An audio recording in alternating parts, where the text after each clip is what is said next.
Cruzando as Conversas. Oferecimento Conta Universitária Banrisul, cashback e muitas vantagens. Abra a sua pelo app. Hashtag sextou com a Confraria do Cruzando na tela da RDC TV. Hoje temos uma confraria especial da temporada de mulheres no programa, com gaúchas que estão radicadas em outros estados brasileiros. Vamos nos conectar com Santa Catarina e Brasília para conhecer as ideias, opiniões e experiências de vida e carreiras das nossas duas convidadas. Com muita informação, vamos falar de preconceito, discriminação, feminicídio e o papel da mídia nestes casos e um exemplo maravilhoso da luta contra o câncer. Além disso, vamos dar dicas para o final de semana dos gaúchos.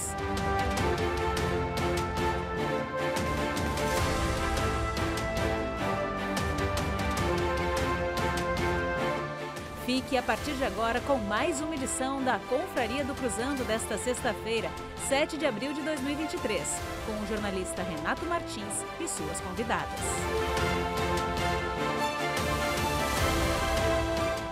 Olá, amigos da RDC TV, abrindo mais um Cruzando as Conversas, mais uma confraria de sexta-feira para você ter as melhores convidadas, os melhores conteúdos. A nossa série aqui todas as sextas com as nossas convidadas mulheres. Hoje mais um programa muito especial, onde a gente convida gaúchas de fora do Rio Grande do Sul.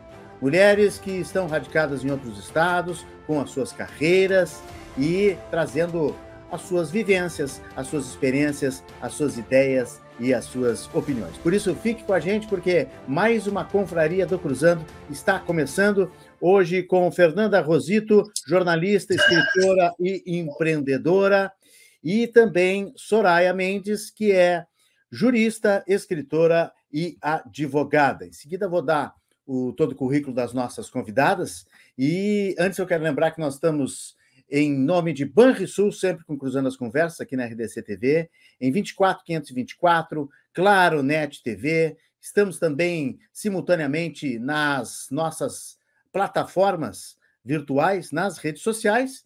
Nós estamos no YouTube e estamos também no Facebook. E também estamos na MaxCloud, na Global Telecom e também na Soul TV. Não tem desculpa para você não assistir a RDC TV, fazendo 100% de jornalismo local há 5 anos, hein? Este é o ano do 5º aniversário da RDC TV. E sempre em nome de Banrisul, Conta Universitária Banrisul, cashback e muitas vantagens. Abra a sua pelo aplicativo. Vou por ordem alfabética aqui.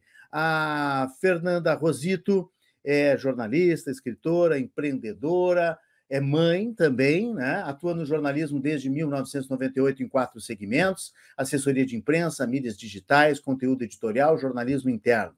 Especialista em produção de conteúdo através de diversos canais e ferramentas, contribuindo para o fortalecimento da imagem junto aos seus públicos de interesse. Formada em jornalismo, com 2 pós-graduações, uma em marketing e outra em comunicação corporativa, líder de equipe, coordena processos de trabalho, cuida do financeiro, desenvolve ações de prospecção e chegou a ter 30 atendimentos simultâneos. Agora, em outro formato, ela trabalha com poucos clientes, mas com grandes resultados. Tem uma expertise desde 1998 no Rio Grande do Sul e desde 2015 está em Santa Catarina, acumulando trabalhos nos 2 estados e no resto do Brasil. E 2023 tem novidade, Fernanda vai contar para a gente, mas ela vai lançar o seu primeiro livro sobre a trajetória dela e de como usou a vitória contra o câncer como um aliado para a evolução emocional, espiritual e corporal. Boa noite, Fernanda Rosito, seja bem-vinda aí direto de Itapema, em Santa Catarina. Isso. Boa noite, Renato, boa noite, doutora Soraya, é um prazer estar aqui com vocês, compartilhando e plantando uma sementinha aí para quem está nos assistindo, né? Espero que possa compartilhar muitas informações e enriquecer esse programa incrível aí que tu lidera, que tu tá à frente aí todo esse tempo, És um excelente profissional, te admiro muito como profissional, como colega, como jornalista, né? E vamos lá contar a história, plantar sementinha aí na mente das pessoas. E no meu caso, puxando a brasa para o meu lado, das mulheres, né? Que é o meu foco de atuação, para as mulheres, com as mulheres e pensando nessa evolução e nesse crescimento. Não que os homens também não possam e não precisam, né? Mas o meu propósito maior é criar essa conexão maior, mais intensa com outras mulheres que vivenciam carreira, desafios com maternidade, né? E daí veio a motivação de produzir esse livro que está com pré-lançamento, que vai ser o meu primeiro livro publicado, onde eu me transformei realmente, né, como pessoa, como mãe, como profissional, e tratando aí de uma doença que é bem complicada, mas que, graças a Deus, tive sucesso. Maravilha, vamos falar muitos assuntos com a Fernanda Rosito, uma das nossas convidadas. Obrigado pelas palavras, Fernanda, e obrigado pela presença aqui conosco, por ter aceitado o nosso convite de participar do Cruzando as Conversas. Impossível negar, né, Renato? É uma honra. Que legal, muito obrigado mais uma vez. Doutora Soraya Mendes, jurista, escritora, advogada, pós-doutora em teorias jurídicas contemporâneas, certamente também vai dizer que tem uma atuação muito forte também com as mulheres, né? Ela vai falar sobre isso, mas ela também tem obras reconhecidas pelo Supremo Tribunal Federal, pela Corte Interamericana de Direitos Humanos, trajetória profissional e acadêmica comprometida com a justiça social e com a democracia.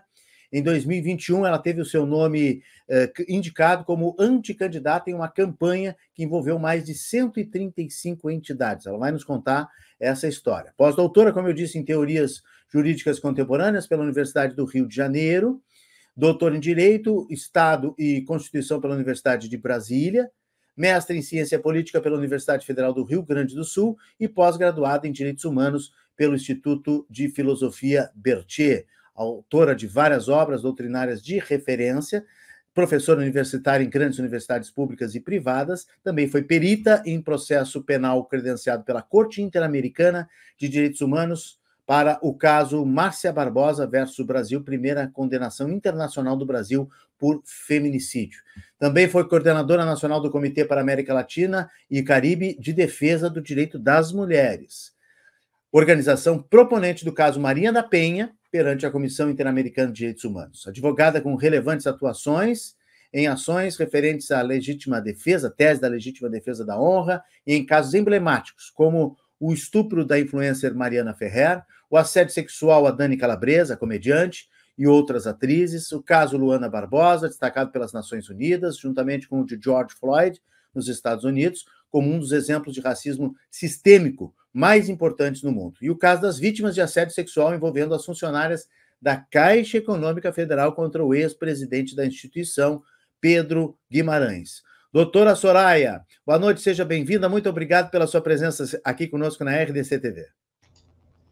Bem, Renato, então sou eu que agradeço, tal como disse a minha colega de bancada virtual nessa noite, Fernanda Rosito, nós não teríamos como negar este convite. Eu me sinto muito feliz de alguma forma, chegar novamente ao Rio Grande do Sul. Eu, que sou uma gaúcha desgarrada já há 18 anos aqui no Planalto Central, em Brasília, e estou muito contente com essa oportunidade desse diálogo, que com certeza será um diálogo bastante profundo e trazendo, com certeza, muitas informações e também contribuições para que, como bem disse a Fernanda, a gente continue a plantar sementes. Eu acho que essa é a tarefa da nossa geração enquanto mulheres, continuar a plantar sementes para que as que virão possam colher esses frutos.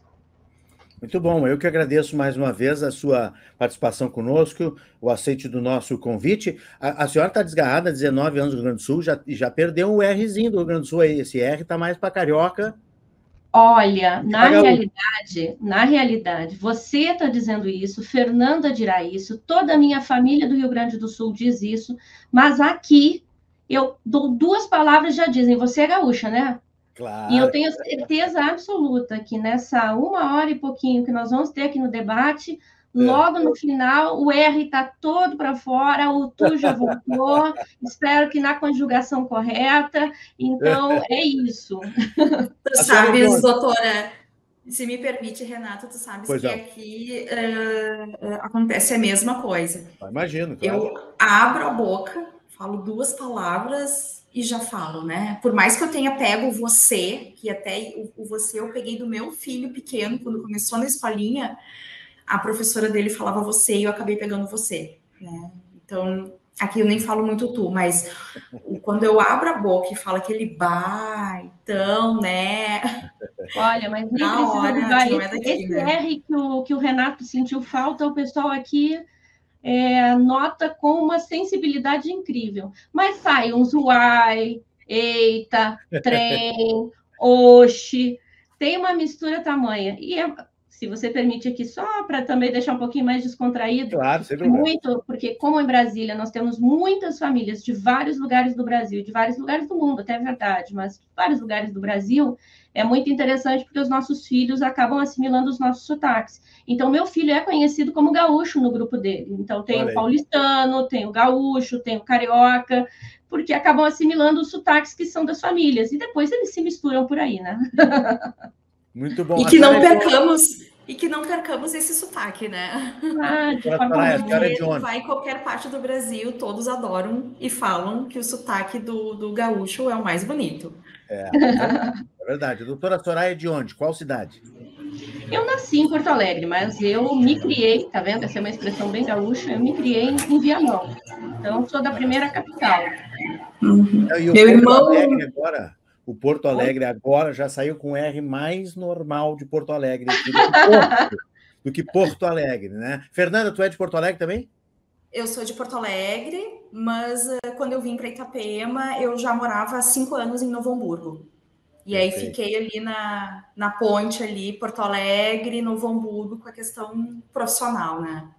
Perfeito. Somos 3 porto-alegrenses aqui, então, essa noite. Muito bem. Muito bem, eu vou começar com a doutora Soraya, porque nós estamos com uma pauta jornalística efervescente, né? Depois nós vamos falar um pouquinho da carreira de vocês, mas nós estamos com um Brasília efervescente aí, porque vai ter a aposentadoria do ministro Lewandowski no STF, tem nomes, né, na mídia, né, principalmente do advogado Cristiano Zanin, enquanto a Fernanda Rosito toma um chimarrão ali para dar um pouquinho de vontade na doutora Soraya, que está com saudade do chimarrão, e aí ela tem que resolver com a caneca, né? Deveria ter pego a caneca do Inter, porque essa eu tenho aqui ainda. Olha aí, uma boa caneca. Não tem título ultimamente, mas é uma boa caneca. Mas temos todos, né? Temos todos. Estou torcendo. Doutora Soraya, o que vai acontecer, o que pode acontecer e qual é o quadro, o cenário jurídico que se monta após a saída de Lewandowski e a entrada de um novo ministro no STF? E as repercussões políticas disso também. Bom, Renato, eu acho que é bem importante que, primeiro, a gente coloque o quanto é fundamental fazer esse tipo de diálogo que a gente está fazendo aqui. Ou seja, que a gente leve para a população, de uma forma geral, algumas informações que acabam ficando tão somente nos grupos mais fechados e, normalmente, naquele linguajar do juridiquês que ninguém entende e que só serve realmente para preservar um campo de poder ao redor desse lugar, que é um lugar de poder, né? Que inevitavelmente acaba atingindo a vida de todos, todas e todes no Brasil inteiro, nas suas mais diversas camadas, nas suas mais diversas diversidades também, né? Não é à toa que nós temos o Supremo Tribunal Federal nos últimos tempos, com decisões que são emblemáticas em relação à comunidade LGBTI, em relação ao povo negro, em relação aos povos indígenas e do tanto que aconteceu também durante o período da pandemia da Covid-19. Então, é muito importante que a gente fale sobre isso para que se tenha não só esclarecimento, mas, a partir da informação, a possibilidade de formação de opiniões. E o cenário que se tem hoje é um cenário que tudo aponta pela palavra do próprio presidente da República. Eu acho que mais relevante do que aquilo que sai nos jornais e que algumas vezes são notícias um pouco distorcidas. Eu até recomendaria, o professor Conrado Hübner tem escrito, na verdade, na sua coluna na Folha de São Paulo bastante também sobre esse tema, mas recentemente escreveu também a respeito dessas informações que chegam em aspas off e que acabam montando uma espécie de disputa imaginária entre pessoas, nesse caso, a maior parte deles a maior parte delas homens, por esses cargos no Supremo Tribunal Federal. Então, pela palavra do presidente Lula, o que se tem é a gratidão que ele expressa publicamente e que, da minha parte, recebe o total reconhecimento em relação ao seu advogado, ao advogado que o acompanhou durante todo o período mais difícil da sua vida, com mais de 500 dias de prisão, que é o advogado Cristiano Zanin. Então, o presidente Lula, mais de uma oportunidade, fez questão de saudá-lo e já manifestou em alguns outros momentos, dizendo que o nomearia. Então, tudo o que corre por aqui, seja pelo que está porque pelo que dizem a grande mídia, mas também pelo que corre aqui nos bastidores, e os bastidores de Brasília são muito interessantes, porque, vez por outra, nós estamos num café, ou no corredor da universidade, ou mesmo numa livraria, ou num restaurante, enfim, e acabamos recebendo informações que seriam privilegiadas, mas tão somente para quem não está aqui. Tudo o que corre é que Zanin só não vai ser ministro se ele não quiser. Né? Então, essa seria a decisão do presidente da República. E eu acho que, agora sim, Renato, eu acho que a gente pode problematizar um pouco isso, compreenda-se, não no sentido de colocar problemas ou obstáculos para essa nomeação, mas de compreendê-la dentro do sentido que ela toma em um governo que começa recentemente, ou seja, nós estamos iniciando o quarto mês do ano de um primeiro mandato. Sabemos que esse não é o primeiro mandato do Partido dos Trabalhadores, porque tivemos 2 do presidente Lula, mas um incompleto com a ex-presidenta Dilma.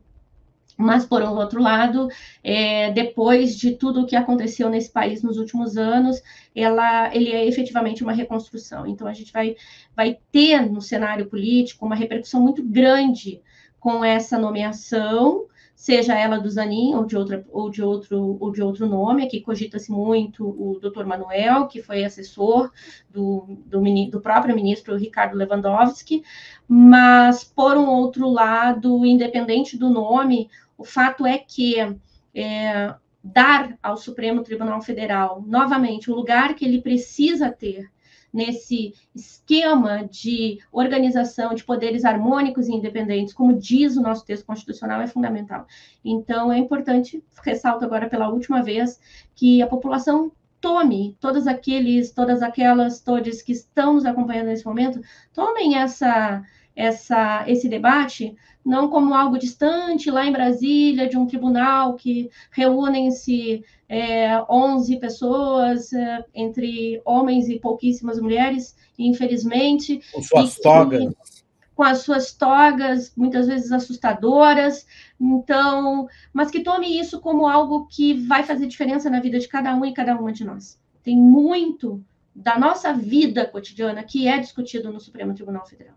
Então, não poderia ser, aliás, assim não poderia ser diferente, mas o que nós precisamos nos acostumar é a falar sobre ele. Não só nos momentos de crise, mas também nesse momento de reconstrução. Muito bem. Não sei se a Fernanda tem alguma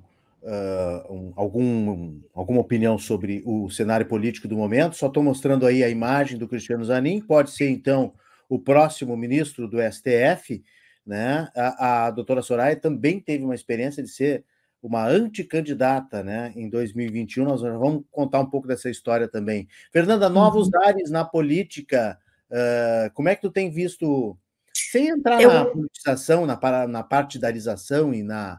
Não vou entrar nas questões técnicas aí. E nessa coisa muito chata que está, né? Polarizada, né? Mas, enfim, e até o povo aí de Santa Catarina, que é muito, né, de direita, a gente sabe disso, é um povo mais à direita. E muito ativo aqui. E votou muito, né, em Jair Bolsonaro e tal. Como é que tem sentido isso aí?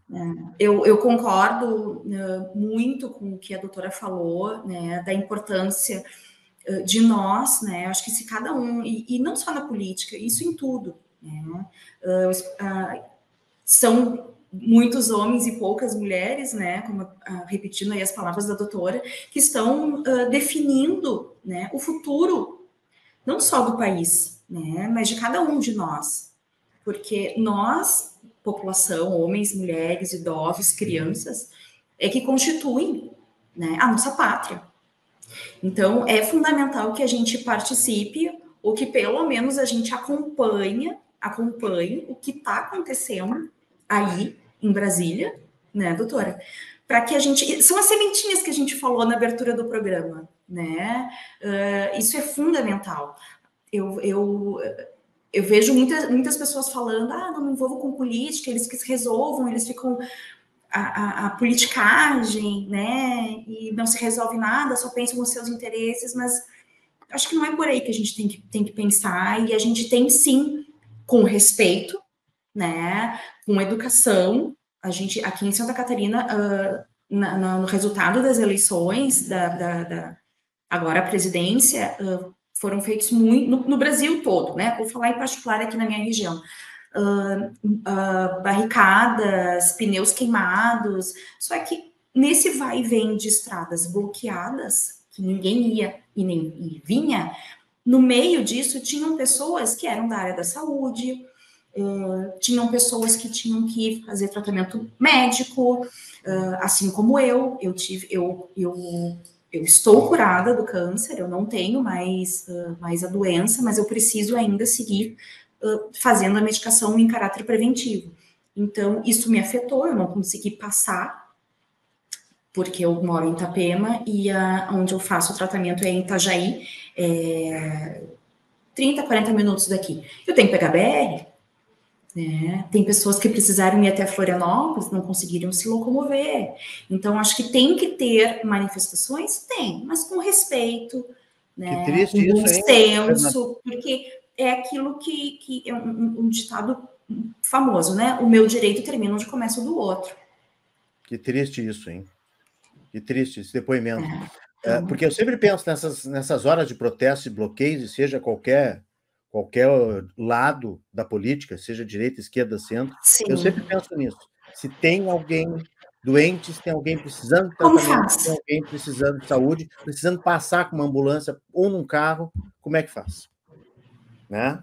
E nós tivemos exemplos em todo o país. Em todo o país, isso foi geral em todo o país, né? Eu trouxe aqui experiências minha e de pessoas próximas, que precisaram se locomover, né? Então, falta, talvez eu seja um pouco radical, mas eu penso que falta um pouco de educação também das pessoas, né?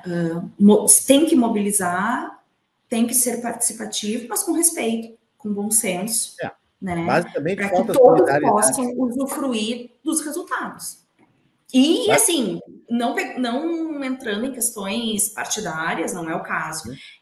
Foi o comportamento, né? Acho que não é por aí. É uma falta de solidariedade, falta de respeito, como tu dissesse, e falta de humanidade, humanismo, né? De solidarizar com os outros. A gente teve vários casos. E aí, no caso de Floripa, de Itajaí, Itapema, vocês estão muito no litoral, então vocês precisam realmente usar a BR, né? Não tem outra saída. Eu só tenho um caminho. Não dá para ir pela praia? Não dá, né? Só tivesse um jet ski, uma prancha. Mas em Itapema, a gente só tem um acesso para pegar BR. É verdade. Aqui no Rio Grande do Sul, não. Se vocês lembram bem, né? Nós temos a Paraguaçu, nós temos a Estrada do Mar, e nós temos a beira da praia, que gaúcho adora andar de carro na beira da praia, né? Por mais que não possa, né? Aqui não dá, porque daí tu dá de cara com o morro. Deixa eu mostrar aqui o Lewandowski, que está dando tchau, então, na próxima semana, está indo embora e vai abrir essa cadeira, talvez para o Cristiano Zanin, como disse a doutora Soraya, mas ela falou assim, se ele vai ser só se ele não quiser. Mas será que ele não quer, doutora Soraya? Eu acho que ele está louco de vontade. Não? O ministro Barroso, certa vez disse, ser convidado ao Supremo Tribunal Federal é uma honraria que não se recusa. E essa máxima cunhada pelo ministro Barroso, ela é absolutamente verdadeira. Independentemente de outras questões, porque se sabe que um ministro, uma ministra do Supremo Tribunal Federal tem um teto de remuneração, que é um teto de remuneração bem inferior àquilo que a advocacia, e muito especialmente a promissora advocacia que o doutor Zanin exerce, mas é praticamente irrecusável. É uma honraria, é uma responsabilidade muito grande. Renato, eu tenho uma perspectiva a respeito de todos esses cargos, esses lugares no sistema de justiça, que não seja da advocacia privada, porque na realidade nós optamos, né, pela iniciativa privada, por sermos os nossos e as nossas próprias gerenciadores e gerenciadoras, mas quem está no serviço público, desde aquela pessoa que está no mais baixo cargo até aquela pessoa que ocupa o mais alto cargo, tem de ter uma responsabilidade com esse munus, né, essa obrigação que lhe é dada pelo povo brasileiro.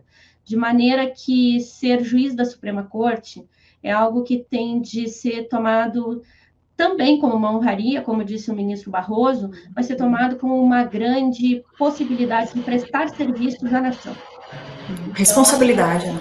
Exatamente, que se tenha em mente que aquele lugar é um lugar que exige que se esteja totalmente alinhado aos que são os preceitos do texto constitucional. Eu, como fiz a minha vida inteira dentro da universidade pública, e fiz tudo.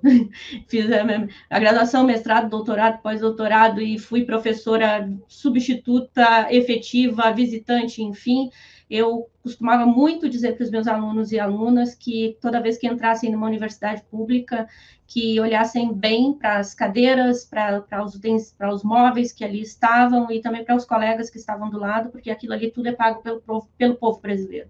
Eu acho que essa é a dimensão que tem que se ter também quando se está no serviço público, seja mediante o concurso público, como da magistratura, ou mesmo lá no Ministério Público, ou na Defensoria Pública e tantos outros aqui que não seria nem possível listar todos sem esquecer de algum, mas, por um outro lado, também como ministro ou ministra do Supremo Tribunal Federal, por mais que esse cargo tenha, claro, uma dimensão política. A gente não pode esquecer isso. O Supremo Tribunal Federal é a cúpula do Poder Judiciário brasileiro, é o órgão máximo do Poder Judiciário brasileiro, mas ela não deixa de ser uma corte política, na medida em que ela compõe esse sistema de separação de poderes que devem se ajustar uns aos outros para que o bom funcionamento do Estado aconteça. Então, eu acho que é irrecusável nesse sentido, de ser a oportunidade de entregar ao povo brasileiro, talvez, muito do que já se tenha recebido. Só para concluir essa parte, queria que a senhora contasse essa história de 135 entidades que fizeram um grande movimento, um clamor, para que a senhora fosse uma anticandidata, é isso? Ao STF? Na verdade, assim, primeiro só para esclarecer o que é uma anticandidatura. Essas anticandidaturas, na verdade, não são desconhecidas na história brasileira. Nós tivemos, durante o período da ditadura militar, uma anticandidatura do falecido Dr. Ulisses Guimarães, que apresentou-se como anticandidato naquele momento em que as eleições estavam proibidas no Brasil.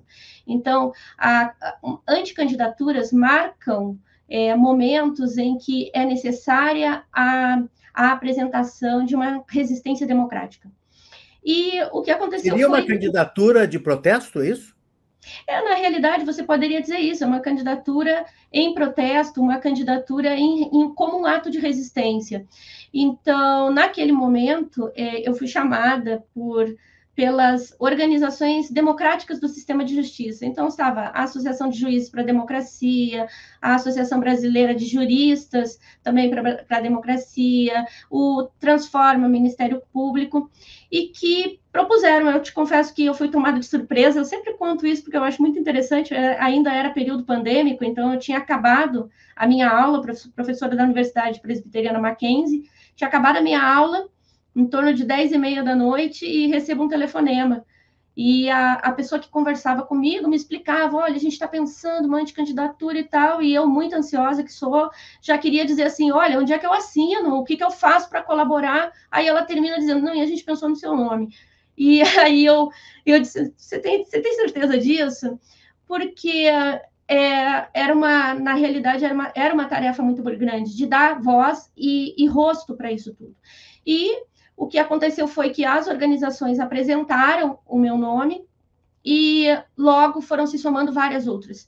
E várias outras de lutas, de diferentes momentos de luta democrática, porque, veja, Renato e Fernanda, como é interessante. A Associação Brasileira de Imprensa assinou esse manifesto pela anticandidatura. E você sabe muito bem, a ABI foi uma das entidades, junto com o CNBB, enfim, com tantas outras, que fizeram a luta democrática também durante o período da ditadura militar. E aí tinham organizações novas, e você poderia pensar aqui nas organizações de quilombolas, na Associação Nacional dos Povos Indígenas, né? Então, foi um momento muito interessante.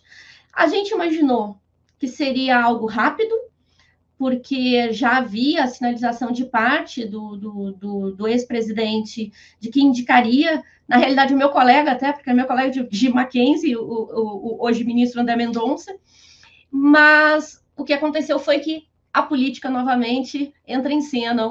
Naquela época, o senador Alcolumbre demorou cerca de 3 meses a pautar a sabatina do André. Então, isso fez com que a campanha também se estendesse e se tornasse algo fantástico, porque para mim, eu te confesso que foi uma das melhores experiências da minha vida, porque era incrível ver como pessoas pediam reuniões e queriam falar e queriam conversar a respeito do que é o Supremo Tribunal Federal, e de vez em quando eu parava para pensar, mas esse pessoal tem noção, né, de que isso aqui é um ato de resistência, isso é um protesto, isso não é real, eu não vou ser nomeada, né, não vou ser escolhida por esse presidente com o perfil que tem. E na realidade, eu acho que foi isso. Eu tenho até um artigo publicado à época ainda sobre a justiça que temos e a justiça a que temos acesso e a justiça que queremos. E essa justiça que discute no dia a dia, seja no café, ou seja na rua, ou seja no ônibus, ou seja na escola, como uma forma de realmente construção cidadã do que significa uma corte constitucional. E aí, disso aí derivou que algumas vozes aí, né, andam espalhando que talvez na segunda vaga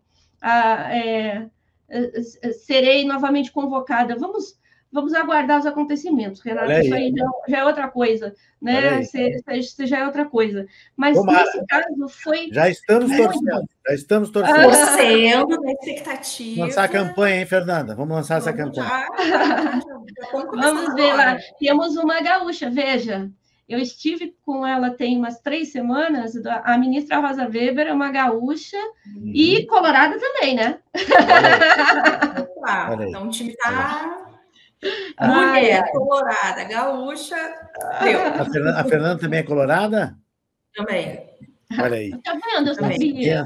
Esses dias ainda comentei em casa, a gente precisa organizar para ir para um jogo. Eu quero levar meu filho pequeno no Beira-Rio, né?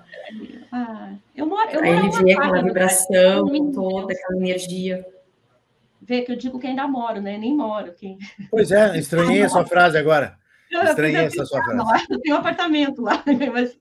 Será que ela confundiu o Beira-Rio com o Mané Garrincha? Mora uma quadra do Mané Garrincha?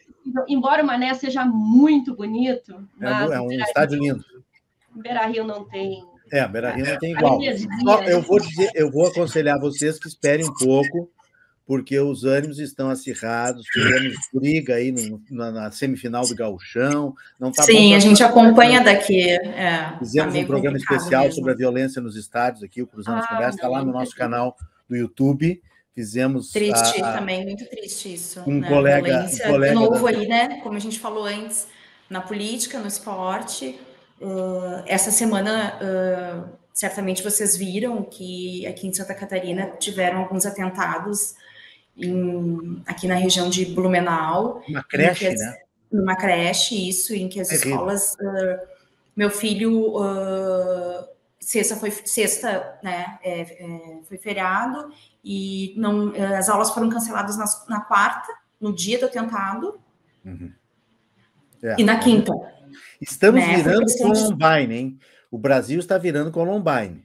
Isso não é sensacionalismo, mas assim, o que não tinha antes agora está começando a acontecer. Está muito, muito, muito complicado. Então, se o governador se pronunciou, dando luto de 3 dias, quarta, quinta e sexta, né, até hoje, e cancelando as escolas. E aí, na sequência, os prefeitos das cidades também começaram a se pronunciar oficialmente, informando cancelamento, e aí, na sequência, as escolas, né?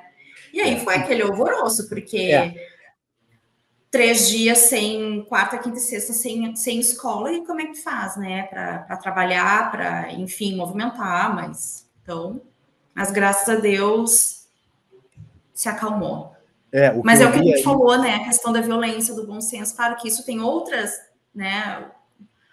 desdobramentos que causam isso, mas vem aí, né? Eu acho que cabe também da gente trazer para reflexão, meio fora aqui do nosso debate, mas de um alerta, né? Que alguma coisa tem que ser feita. A gente precisa construir uma cultura de paz. A gente precisa voltar a falar em paz. Urgentemente. A gente precisa se empoderar do direito que a gente tem a ser feliz. Eu falo muito... E de ir e vir, doutora Soraya, desculpa interromper, mas exato. Com as barricadas que tiveram no período das eleições, se perdeu o direito de ir e vir. Esses 3 dias sem escola, nós perdemos aqui, especificamente aqui na região de Santa Catarina, né, na região do Blumenau, nós perdemos o direito de ir e vir, de levar nossos filhos para a escola, que é o lugar, a criança tem que estar na escola, né, e, consequentemente, de muitos pais de irem para os seus trabalhos. Né? Eu, graças a Deus, com a minha rotina profissional, eu consigo organizar e trabalhar home office, mas nem todo mundo tem essa regalia, digamos assim, né? Acho que com a pandemia, as empresas, principalmente as empresas grandes, elas entenderam que é possível trabalhar home office, mas também é complicado, né? Da noite para o dia, assim. Não, e a sensação de insegurança. Eu acho que é o medo, porque é algo que já foi criado ao longo de muito tempo, porque como eu sou criminóloga de origem, né, a cultura do medo é algo que sempre serviu de combustível para tudo. Seja combustível para um debate acalorado via mídia, seja combustível também para que determinadas figuras políticas tomassem proeminência, isso é fato. Só que o ódio tomando conta, a disseminação do discurso de ódio e a naturalização disso transformou a nossa vida em uma vida insegura, né? Quem imaginaria que entraria em sala de aula um menino de 13 anos para esfaquear uma professora? Isso é uma coisa inimaginável há alguns anos atrás para nós. E a gente precisa parar para essa reflexão. A gente precisa de paz. Porque a vida em outros lugares, como nos Estados Unidos, por exemplo, onde esse tipo de ataque é cotidiano, e a gente não sabe, a gente normalmente toma conhecimento desse tipo de coisa quando eles são muito grandes, como tem Columbine, enfim, ou outros mais próximos aqui no tempo. Mas isso é algo cotidiano dentro do funcionamento de tudo o que existe, inclusive das escolas. Então, crianças terem treinamento para como se proteger de tiros, de um franco-atirador, desse tipo lobo solitário, ou mesmo, como agora há pouco, antes ainda de nós iniciarmos aqui a nossa conversa, eu estava lendo a respeito de crianças que tiveram que sair correndo dentro de escola no Rio de Janeiro, porque uma operação estava sendo realizada naquele lugar. Isso a gente precisa, isso é uma grande repactuação, sabe? Eu não quero trazer isso para o campo teórico, mas o ponto é que o Estado, eu sou contratualista, o Estado se estrutura a partir de um contrato, é um combinado para todo mundo entender. Então, o combinado é o Estado nos dá segurança e o combinado é a gente obedece as leis, as normas, a ordem jurídica. Agora, tudo isso com base no que o Renato falou ali, ele usou uma palavra-chave, solidariedade. Lá no texto constitucional diz, o objetivo da República Federativa do Brasil, dentre outros, é construir uma sociedade livre, justa e solidária. Sem solidariedade, a gente não vai a lugar nenhum. Então, eu ainda incluiria, se me permite, amor, né? Porque... na verdade, está nessa dimensão maior desses direitos humanos fundamentais, como a felicidade. Essa cultura de ódio, ela vai contra, né? Então, assim, quem, como, quando vai se quebrar esse círculo vicioso, né? A cultura de paz, que a doutora Soraya fala aí, que nós precisamos urgentemente, ela advém do amor, né? Ou ela vai propiciar mais amor. E a solidariedade também. É que se a gente fala, às vezes, de amor, Fernanda, as pessoas mais duras, mais rígidas e tal, e a própria mídia entende como, mas isso é muito mimimi, tem que se amar, tem que se abraçar e se beijar. Não, na verdade, assim, precisamos de solidariedade e respeito. Mas quem tem solidariedade e respeito, na verdade, está exercendo o amor. Quem quer paz e quem quer estabelecer uma paz no seu convívio, no seu ambiente, na verdade, está exercendo o amor em relação às outras pessoas, né? Enfim, é tudo junto, né? Tudo junto. Deixa eu só dizer aqui para os nossos telespectadores que nós estamos com a Confraria do Cruzando as Conversas especial, hoje com a Fernanda Rosito, lá direto de Itapema, Santa Catarina, jornalista, escritora e empreendedora. A doutora Soraya Mendes, que é jurista, é escritora e advogada. Eu não disse que ela estava em Brasília, esqueci de dizer no início, mas está subentendido aí que está em Brasília, já está lá radicada há 19 anos, e a Fernanda desde 2015 em Santa Catarina. O nosso Cruzando as Conversas tem sempre o oferecimento do Banrisul, conta universitária Banrisul, cashback e muitas vantagens. Abra a sua pelo aplicativo Banrisul. Lembrando que esse programa também fica postado lá no nosso Facebook da RDC TV, para você ver e rever, e também no nosso canal do YouTube da RDC TV Digital, que você pode ver, rever e também depois espalhar para os seus amigos, compartilhar esse conteúdo que fazemos todos os dias aqui, de segunda a sexta, 10 da noite, na tela da RDC TV. Debates inteligentes, troca de ideias e busca de soluções. Sendo que a sexta-feira é sempre um pouco mais light, ainda mais com essa temporada de mulheres que nós estamos fazendo, muito boa. Mas nem porque são mulheres, ou porque nós estamos falando sobre as mulheres, que eu quero falar agora um pouco sobre o direito das mulheres, enfim, que é uma coisa que une as nossas duas convidadas, nem por isso a gente acaba falando só de assuntos leves, né? Mas a Fernanda Rosito, ela faz uma opção no dia a dia de atender principalmente mulheres, né, Fernanda? Conta um pouquinho desse teu trabalho aí na comunicação com clientes mulheres. Isso, Renato. Não que eu não atenda clientes masculinos, não é isso? Eu sei disso. Mas o meu propósito, o meu foco está muito direcionado para empresas que têm CEOs, gestoras, empreendedoras, né? Com foco feminino. Pela questão da proximidade. Então, eu tenho clientes que viram amigas que viram clientes, né? Tenho ex-clientes que se mantiveram minhas amigas, né? Graças a Deus não tive nenhuma cliente que deixou de ser a minha amiga. Então, eu penso que a relação é outra, o entendimento é outro, a sensibilidade é outra, né?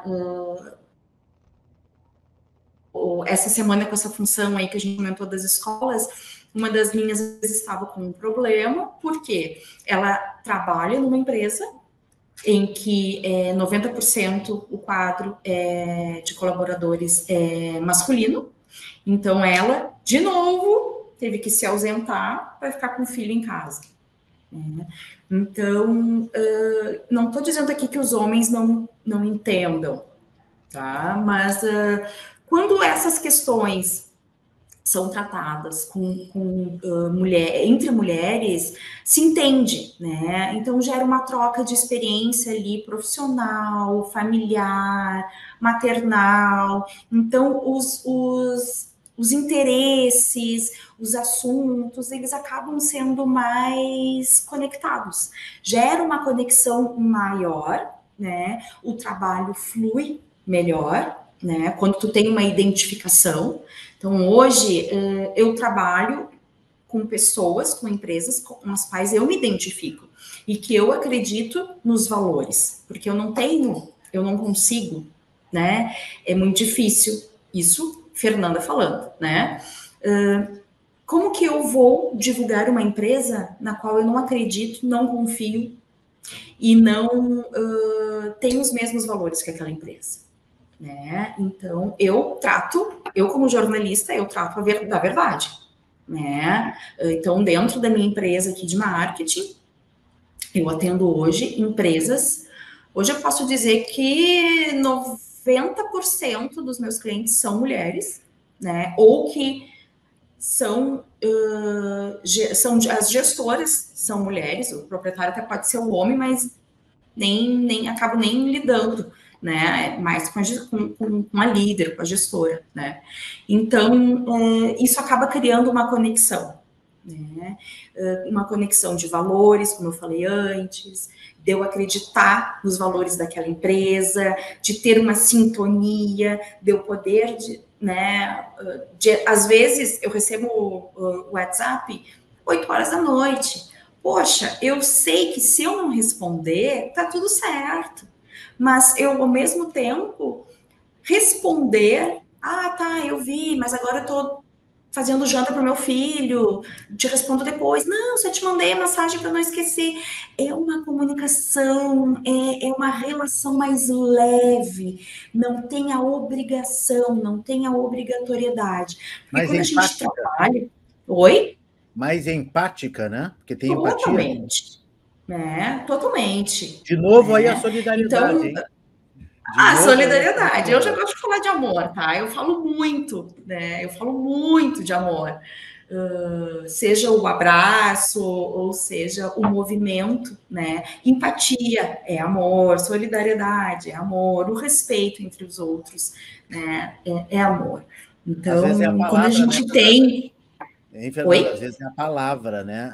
Às vezes é expressar que não só que tu ama ou que tu gosta de uma pessoa, que tu admira uma pessoa, tu verbaliza isso em vida, né? Tu verbaliza, tu tem atitude.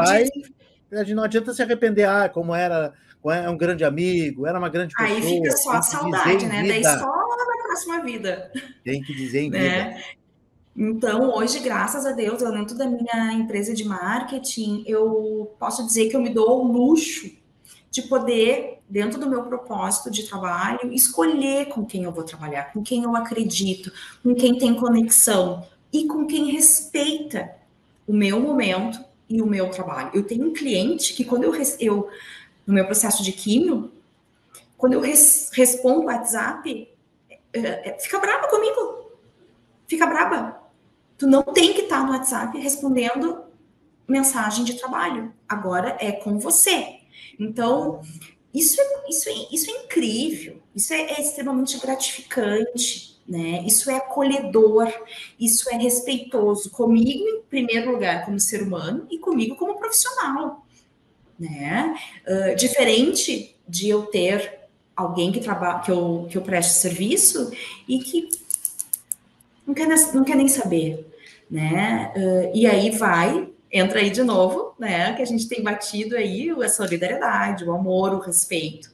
Antes de sermos profissionais, nós somos seres humanos, com problemas, com alegrias, com situações não tão boas, né?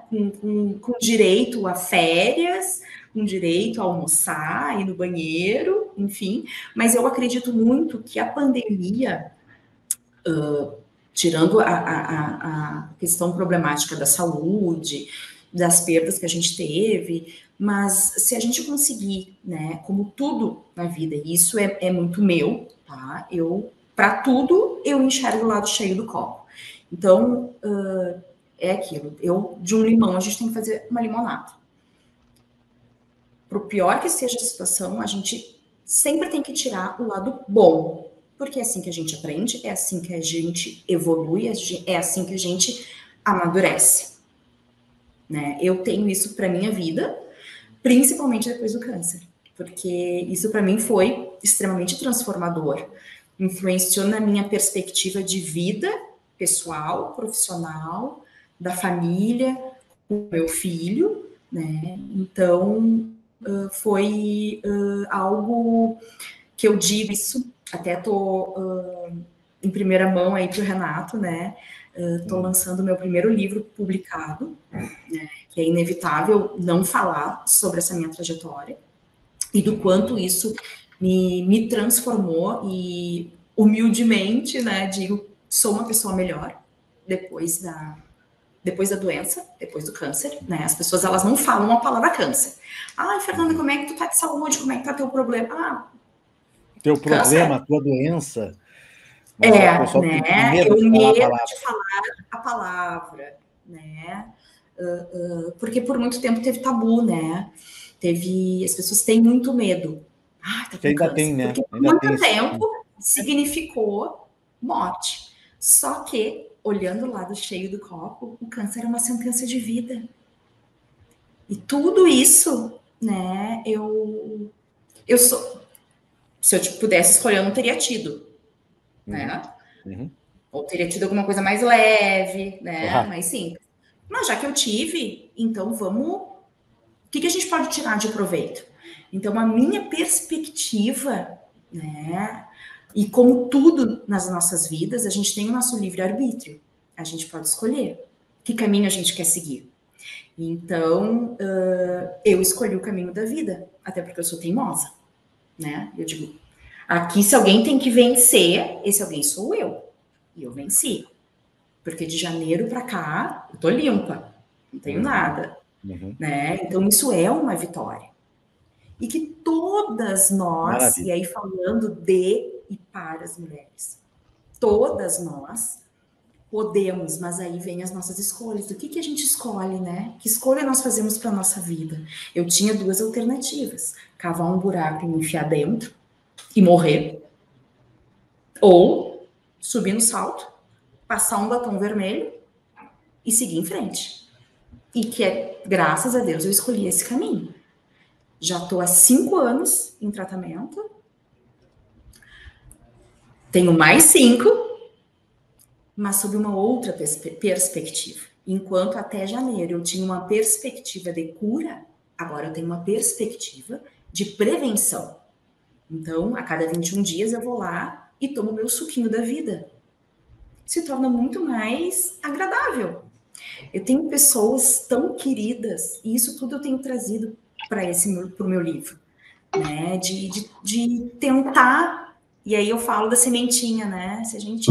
Se eu conseguir plantar uma sementinha em cada pessoa que ter acesso a um pouquinho da minha história, de como eu me transformei em todas as esferas da minha vida, em como um simples café da manhã, em que tu pega o telefone, bota no silencioso e vira de bunda para cima, se tu parar ali 15, 20 minutos para tu tomar um café com a tua família, com teu marido, com a tua esposa, com teu filho, com teu enteado, sozinha, não importa, porque a gente nunca tá sozinha, não vai ser por isso que tu vai perder um cliente, que tu vai perder um negócio, que tu vai perder um processo.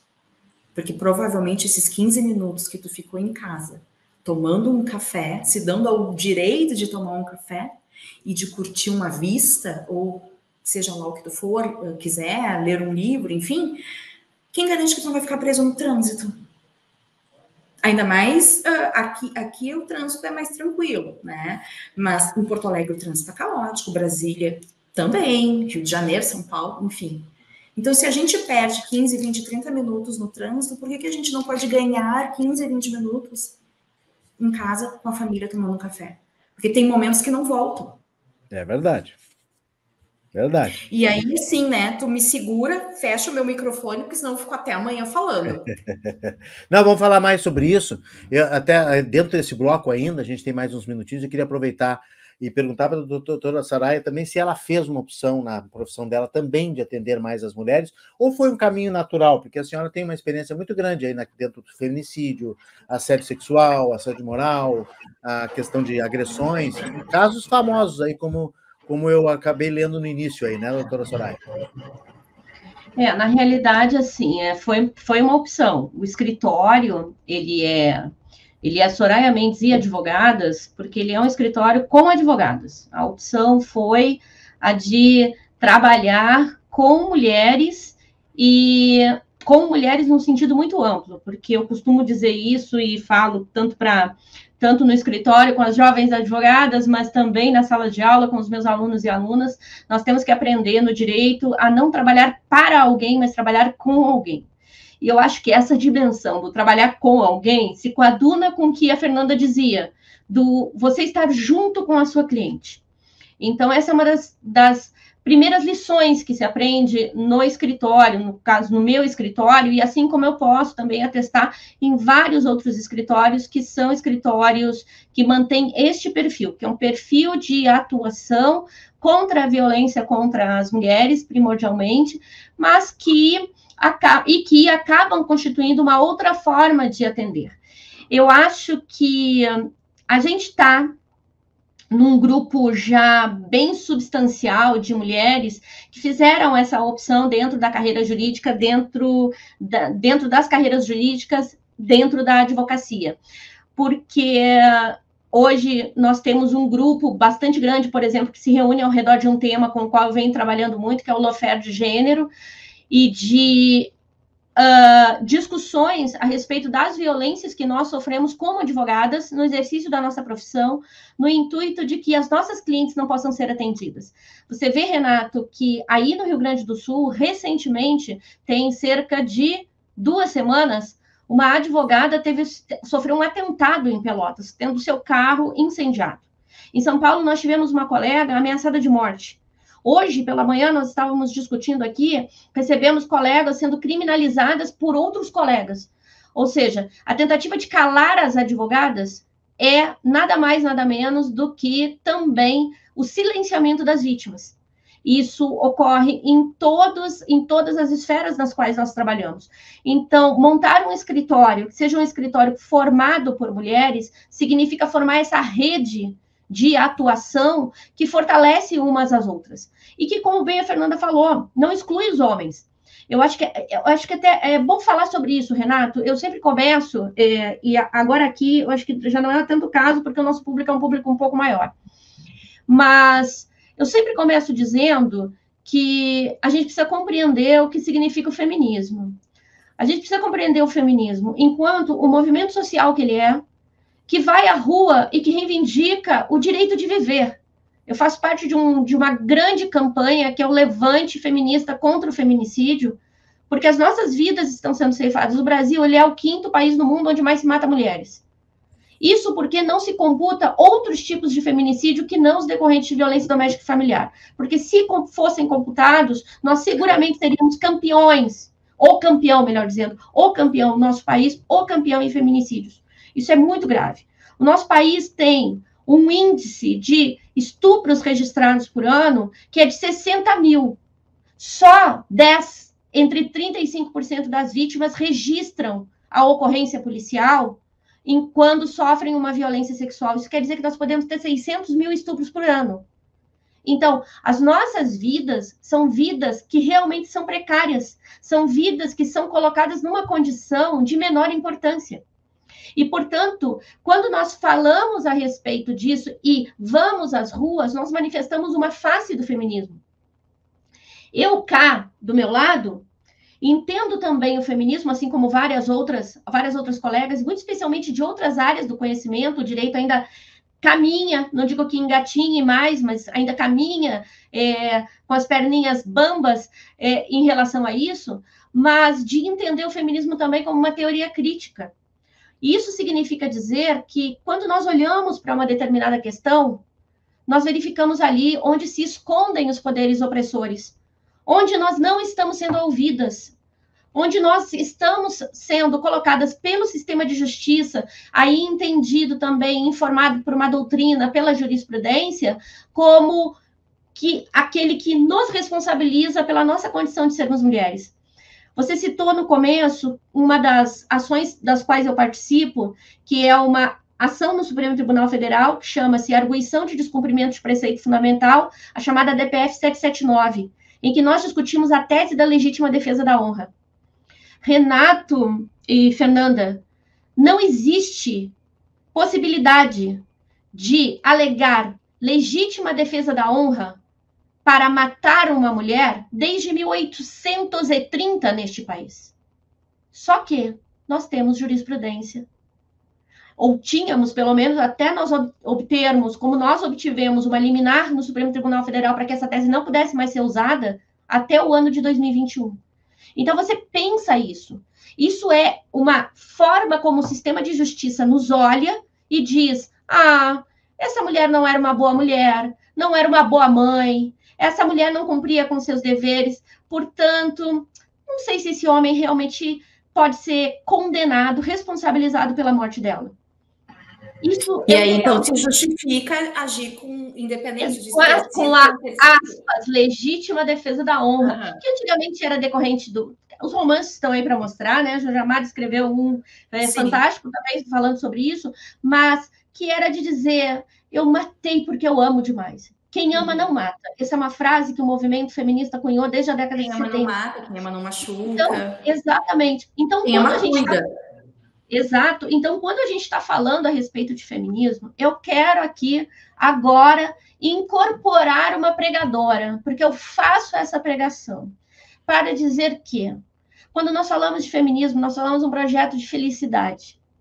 Se demonizou a figura das mulheres que são feministas, dizendo: elas são radicais, são mulheres que não gostam de homens, são mulheres que querem fazer um mundinho das empresárias só delas, fazer um mundinho das empresárias só delas, fazer um mundinho das advogadas só. Não é isso. Veja, eu vou trazer aqui agora a minha experiência. Eu sou mãe de um menino de 16 anos. O meu filho vai ser muito mais feliz se ele tiver a possibilidade de ir a uma festa, de tentar aproximar-se de uma menina, de levar um fora dessa menina e de não se respeitá-la, a persegui-la pela festa, ou, de qualquer forma, forçá-la a ficar com ele. Porque, assim como nós temos algumas pessoas que realmente se desvirtuam e que são pessoas que se comprazem com a dor do outro, e a gente não pode descartar isso, a gente tem uma maioria que é adestrada. Nós adestradas a obedecer e eles adestrados a mandar. E, se necessário for, pela violência. Então, eu não quero que o meu filho seja adestrado a mandar. Eu não quero que o meu filho seja esta figura odiosa de alguém que acha que toma uma pílula vermelha e que vai subordinar as meninas, as mulheres que estão ao seu redor. Isso é um projeto de felicidade, porque eu quero que o meu filho seja feliz. Não vai ter mais feliz. Então, quando a gente está falando a respeito de feminismo, eu gostaria muito que as pessoas compreendessem isso, que a gente tem uma dimensão de quem reivindica e diz: vocês parem de nos matar. Parem. A hashtag é essa, gente. Hashtag parem de nos matar. A hashtag é: eu não mereço ser estuprada.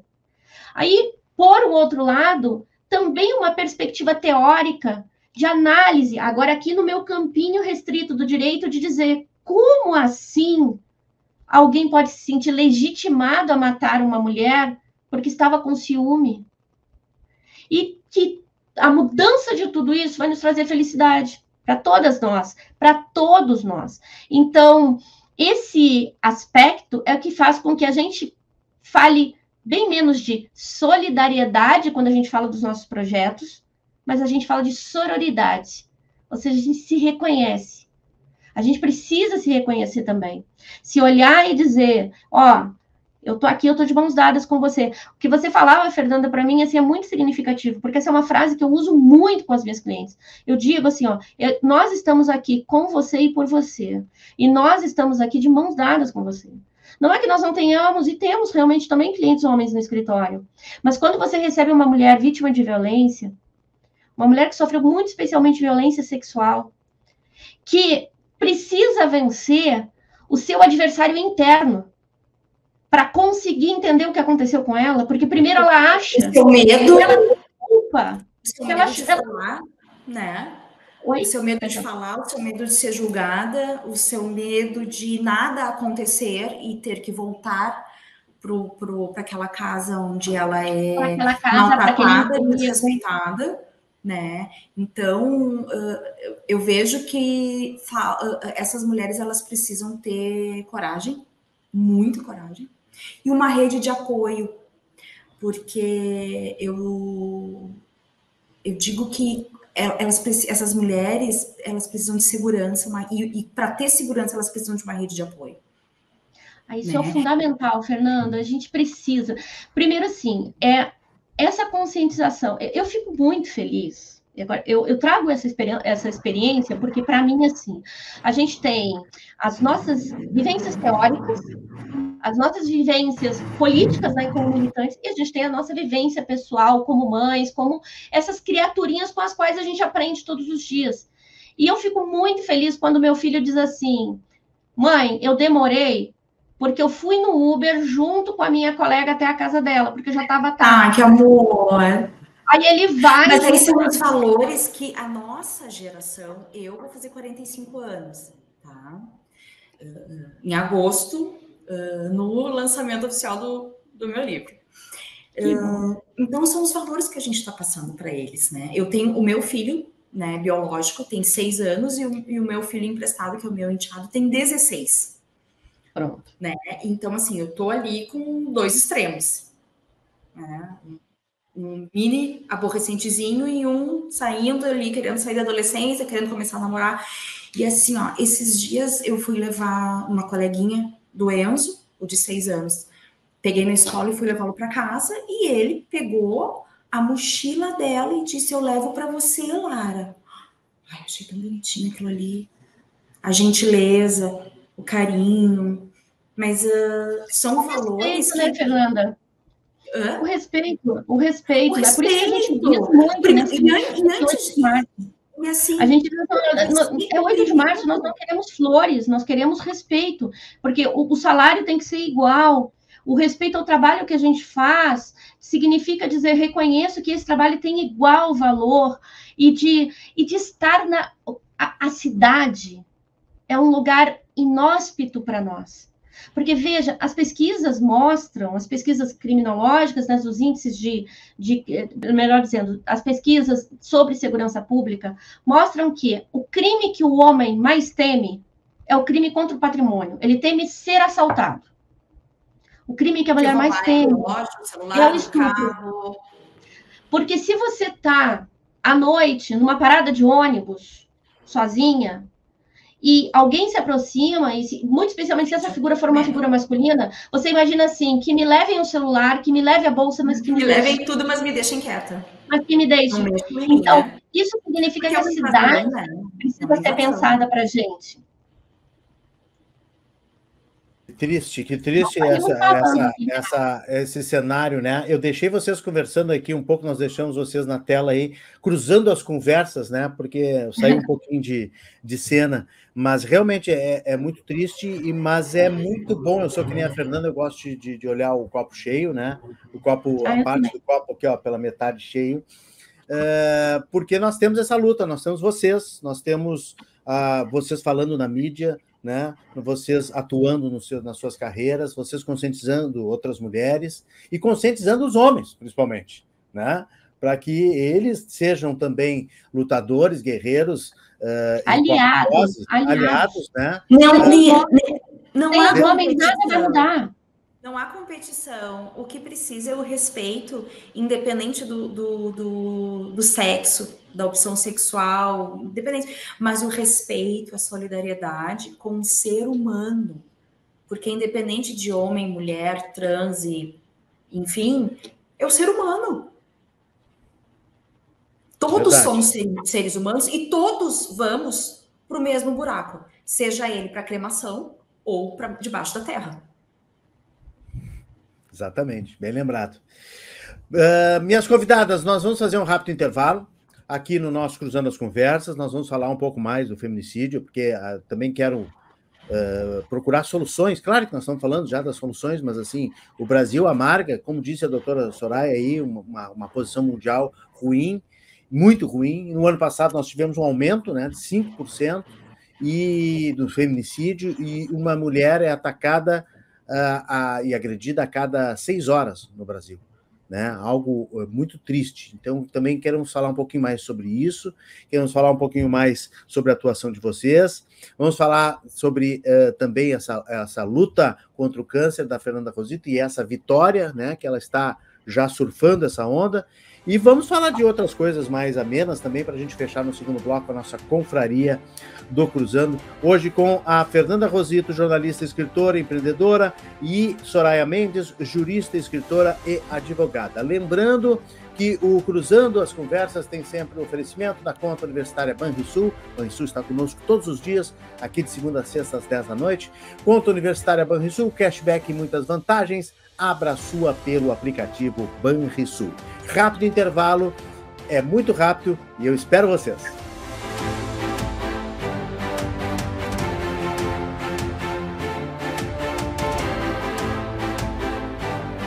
Estamos de volta com o nosso Cruzando as Conversas desta sexta-feira, dia de confraria especial, e hoje com a Fernanda Rosito, jornalista, escritora e empreendedora, lá diretamente de Itapema, em Santa Catarina, e Soraya Mendes, jurista, advogada, escritora, diretamente de Brasília. Duas gaúchas radicadas aqui fora do Rio Grande do Sul, uma em Santa Catarina, outra em Brasília, conversando sobre diversos assuntos, como é normalmente a nossa sexta-feira, e você muito bem sabe. Sempre num oferecimento de Banrisul, conta universitária Banrisul, cashback e muitas vantagens. Abra a sua pelo aplicativo Banrisul. Nesse segundo bloco, com as nossas convidadas, eu queria ainda voltar à questão do feminicídio, porque tem aqui um levantamento, né, que eu busquei.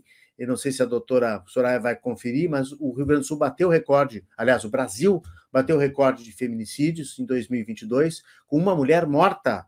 Eu falei agressão no bloco anterior, mas uma mulher morta a cada 6 horas. O número de vítimas cresceu 5% no último ano. Eu sei que a gente já falou de conscientização, a gente já falou de uma série de coisas, mas por que o Brasil é tão assassino de mulheres? Por que esse crime é tão avassalador aqui na nossa sociedade brasileira, doutora Soraya? É uma questão cultural? Olha, Renato, realmente não tem como nós dissociarmos isso de uma cultura que é a cultura patriarcal,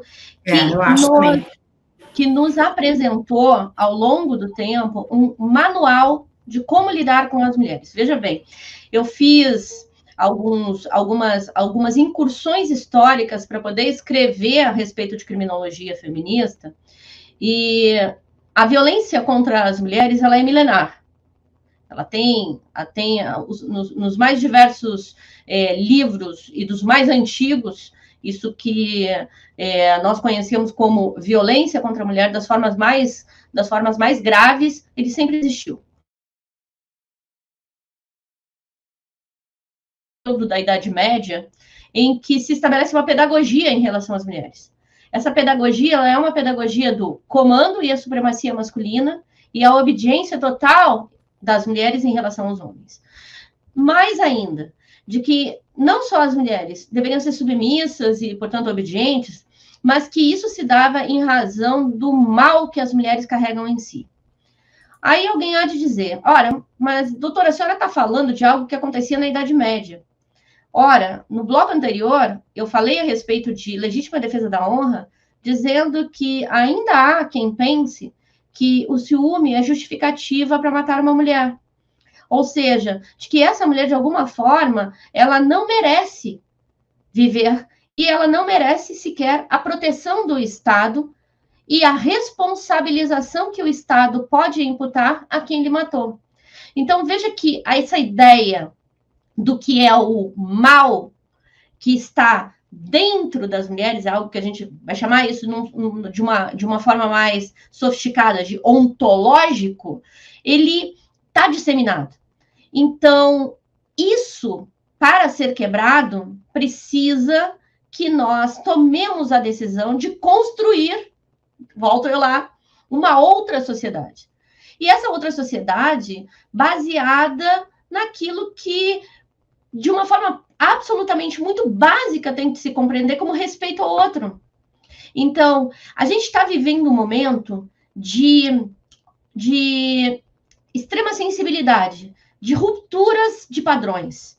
Porque por mais que as nossas mães já tenham vindo em uma outra forma de organização social, porque muitas já não eram mais donas de casa, já eram mulheres que trabalhavam, já eram mulheres que estavam no mercado de trabalho e numa disputa constante por um espaço também nesse contexto, nós ainda, e a nossa geração chega aqui a ponto de estamos aqui, uma jornalista, uma advogada, enfim, falando inclusive de Supremo Tribunal Federal, dizendo que queremos mais mulheres no Supremo e tudo isso, mas nós ainda estamos nesse momento em que é sensível à perda do poder de parte de alguns.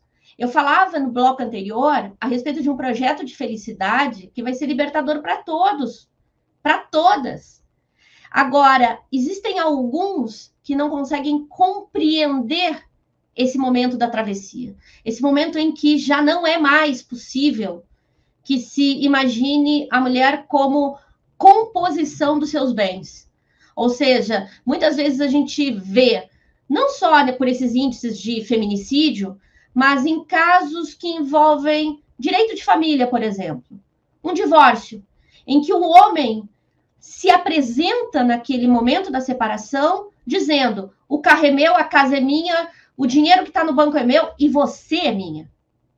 Ou seja, a mulher faz parte daquele inventário dos bens. E quando ele sente que já não a tem mais, que não exerce mais essa posse, algumas vezes isso chega a essa violência fatal que é o feminicídio.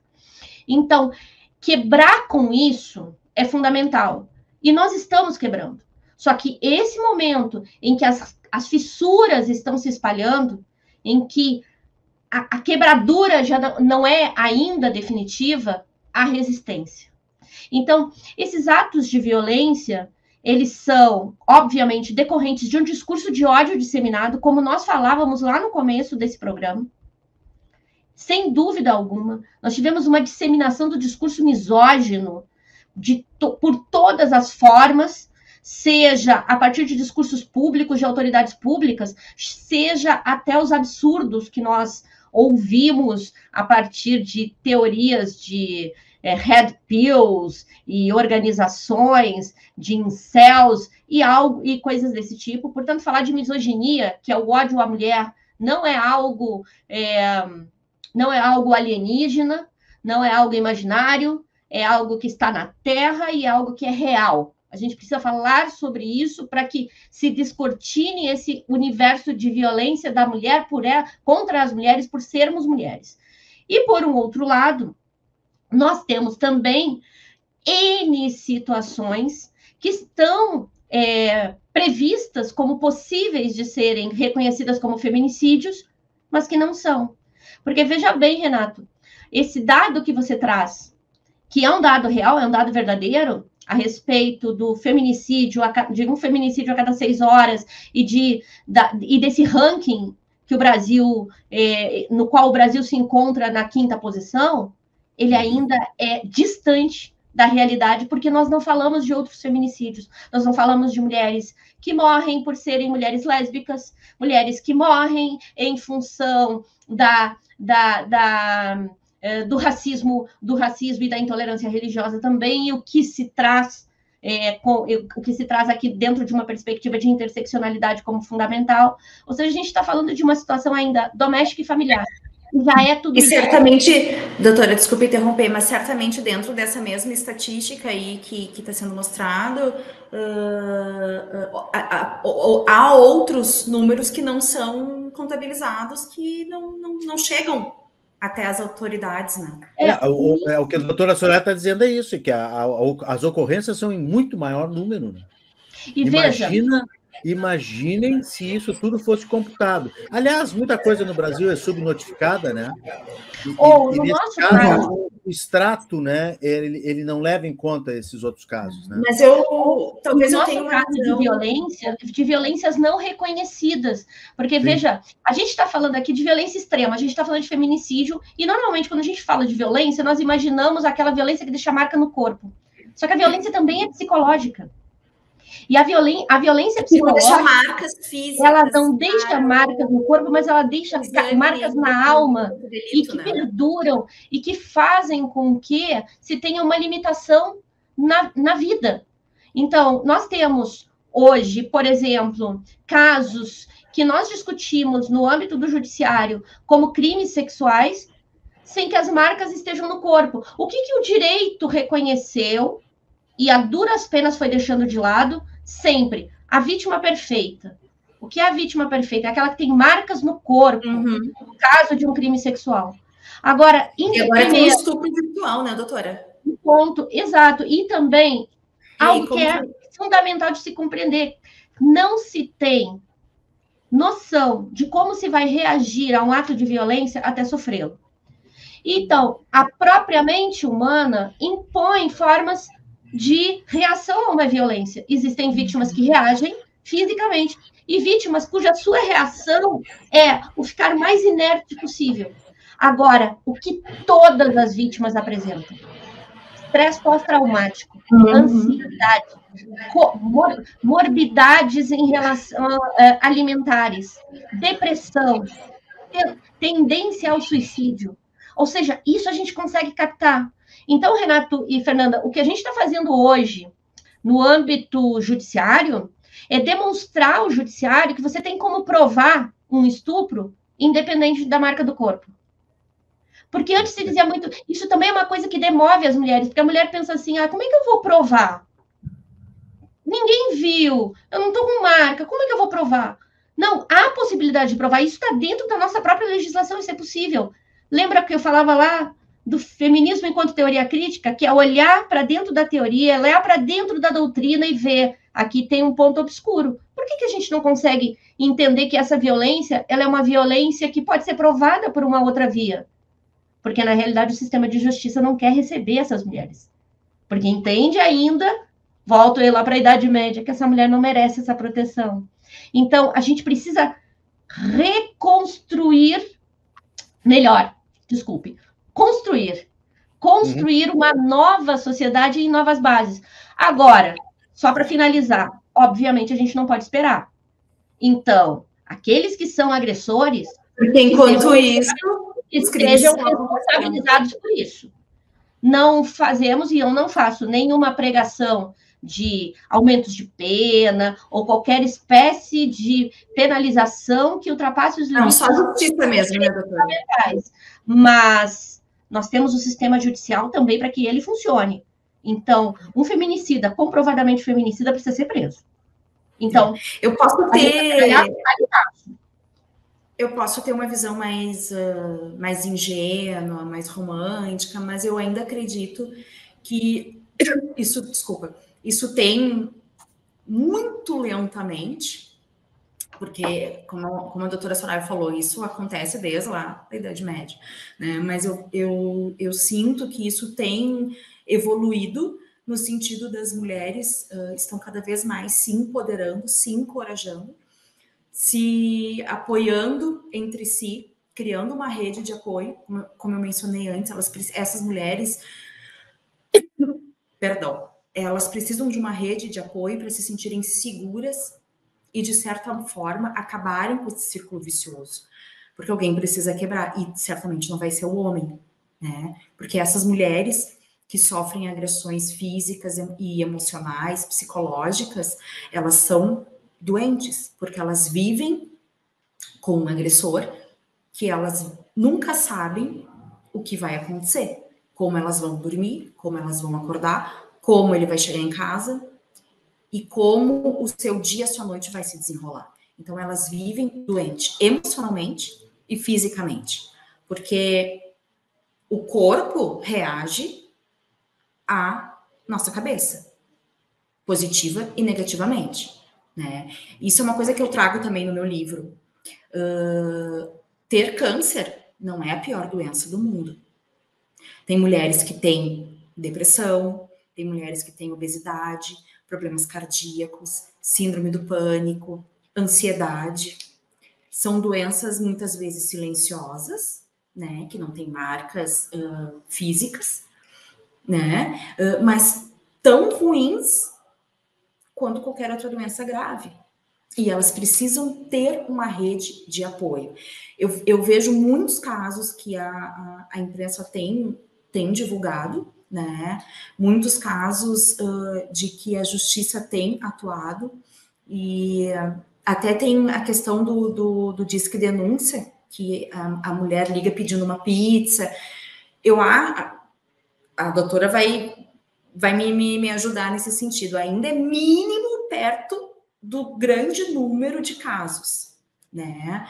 Mas eu ainda quero acreditar, pode ser uma visão, uma percepção bem ingênua, porque eu não tenho esse acesso, né, jurídico, mas eu ainda acredito que a gente precisa, sim, né? E aí vem mais, vai bem ao encontro do meu propósito de trabalho, né? Que é, de certa forma, dar um suporte emocional, mesmo estando distante, para que essas mulheres se empoderem, se encorajem, tenham forças, né, para sair desse círculo doentio, porque elas ficam doentes, elas são doentes a partir do momento que elas convivem com um parceiro, né, agressor.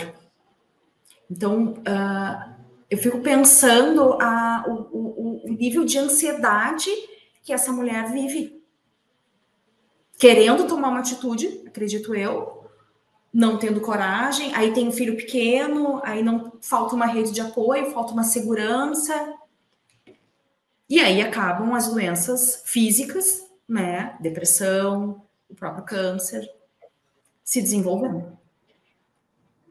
Isso quando não é o caso da mulher ter morrido por feminicídio, né, e há uma criança pequena que fica de um pai agressor, que provavelmente presenciou também muitas violências, muitas agressões. Provavelmente. Daqui a pouco viu o pai matando a mãe. Como fica a cabeça dessa criança? Imagina. Uma criança pequena, uma adolescente. Aí eu acho que, claro que dependendo da idade, o impacto, o trauma se torna maior, né? Mas é ruim igual, né? É ruim em qualquer situação, é traumático em qualquer situação. Né? E como fica esse filho, né, seja adulto, adolescente ou criança, vendo o pai e a mãe naquela situação e daqui a pouco a mãe sendo morta pelo próprio pai, né?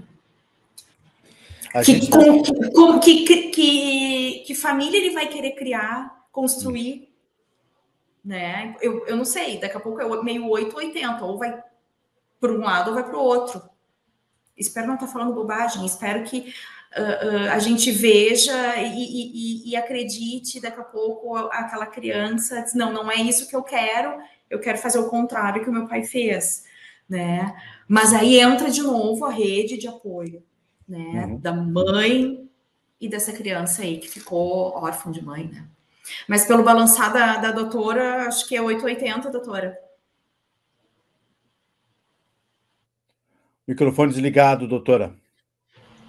Não, na realidade não. A gente tem, inclusive, previsto na legislação agravantes que tratam de situações de violência praticadas na frente dos filhos. Ou seja, tudo o que a gente tem ao redor de uma situação de violência também é afetado pela violência.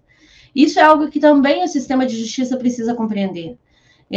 Veja que nós temos, em alguns momentos, situações em que, na vara, no juizado de violência doméstica e familiar, esse homem tem uma medida protetiva deferida contra ele, determinando que ele não possa se aproximar da vítima.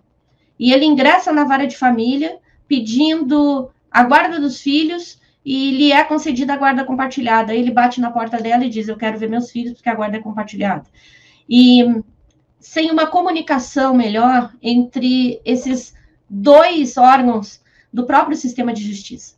Isso já por si nos fragiliza. E isso, por um outro lado, também mostra uma incompreensão ainda de que a violência, ela afeta toda a família. Ela é uma violência contra a mulher. Não se pode dizer que não seja. Não se pode transformá-la em algo que esteja num plano abstrato. Existe alguém que concretamente é o alvo daquela violência. Inclusive, quando um homem mata os filhos, ele não tem os filhos como alvo. Parece algo inacreditável, parece irracional, e na realidade mas ele não tem os filhos como alvo, ele tem aquela mulher. Ele quer tirar dela tudo o que ela tem. E tudo inclui também os filhos. Então, a violência e os seus reflexos em relação à família são devastadores. E a gente precisa compreender, e aqui quando eu digo a gente, eu estou falando de alguém que está dentro, né, como matriz do sistema de justiça. Ter essa compreensão para que também em sociedade se tenha essa compreensão maior de como acolher esta mulher, acolher esta família, sem deixar de responsabilizar também aquele que foi o perpetrador da violência.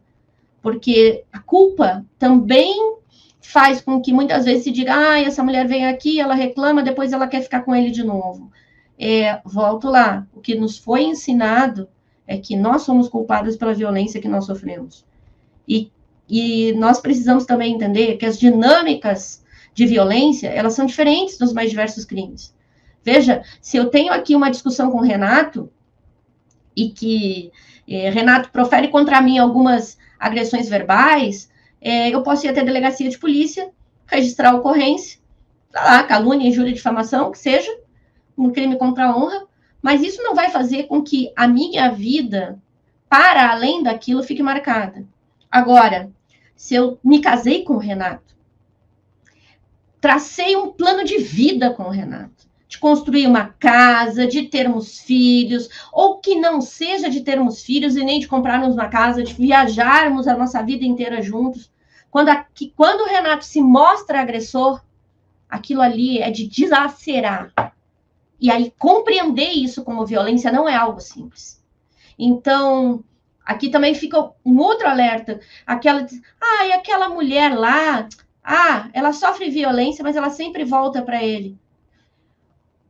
Atente para o seguinte fato. É muito importante não julgar e acolher. Ninguém calça os sapatos dos outros. Portanto, o que pode interessar cada um de nós, no momento em que uma mulher chega agredida, seja fisicamente ou seja psicologicamente, é a violência que ela sofreu. O restante não interessa. Porque o restante é um julgamento moral que não nos cabe fazer. O que nos cabe é acolher, é estender a mão. Até onde é estar junto, é ouvi-la, encorajá-la. Exatamente. Dar-lhe todo o suporte. Mas eu falo, e a minha irmã não me ouve. Continue falando. A sua tarefa, portanto, é continuar falando. Porque em algum momento ela há de despertar. E se infelizmente ela não despertar, você cumpriu com aquela tarefa. O seu papel. Então, fez a parte isso dela. Não é de pouco tamanho. Isso é muito. Isso é muito. Porque eu sempre recorro às pesquisas, porque como eu sou uma pesquisadora, é isso que eu falo, mas eu acabo trazendo isso. As pesquisas mostram o que acontece numa relação de violência. A quebra da rede de apoio. De repente, aquela mulher, ela vai procurar a família. Aí procura uma vez, procura duas. Mas tu também? Não dá para falar contigo. Aí ela já não consegue falar com a mãe. ela já não consegue mais falar com a irmã, porque já ninguém mais quer ouvir, ela própria já está com vergonha daquilo, ela não tem mais amigas, porque ele diz que nenhuma das amigas dela presta, que nenhuma das amigas é boa o suficiente para ela, e aí ela vai se enclausurando. Ela não pode, no trabalho, dizer que ela é vítima de... Exatamente. Ela não pode, no trabalho, dizer que ela é vítima de violência, porque isso, de alguma forma, também vai trazer um prejuízo profissional para ela. Então, ela não tem... Exatamente. Ela não tem uma... Ela está sozinha. Ela está só. E essas mulheres, portanto, precisam que nós digamos. Por isso que não é uma frase chavão. E eu repito a exaustão. De dizer para as minhas clientes, para as minhas amigas, para as minhas parentes, em todas as situações que forem necessárias, você não está sozinha. Você não está sozinha. Parece pouco, mas não é. Não, é muito. É muito. Muito bem, olha, eu preciso liberar a doutora Soraya, que ela tem um compromisso. Eu queria perguntar para a Fernanda mais uma coisinha. Então, vou agradecer a doutora Soraya Mendes, jurista, escritora, advogada, pós-doutora em teorias jurídicas contemporâneas, que nos deu uma aula magna aqui, né, Fernanda? Meu Deus! Imagina. E matou um pouquinho a saudade do Rio Grande do Sul. Eu vou perguntar para finalizar, doutora Soraya, o que mais tem saudade do Rio Grande do Sul? Ou de Porto Alegre? Olha, Porto Alegre é tão linda, ela é tão apaixonante que, se você colocar na minha tela aqui qualquer imagem de Porto Alegre, eu vou sentir saudade dela. Mas como eu sou ali menina do Menino Deus, muito próximo do Beira-Rio, então eu sinto muita falta do Rio, eu sinto muita falta daquele Beira-Rio, não só o estádio do meu clube do coração, que me traz tanta felicidade, tanta energia no momento que entro lá, mas aquele lugar ali. A música do Fogaça continua sendo iluminadora, né? Saudade de tudo, da redenção, de tudo. Eu ia dizer, né, que quando toca o Cleito e Cledir, Deu Pra Ti, aí a senhora se emociona, né?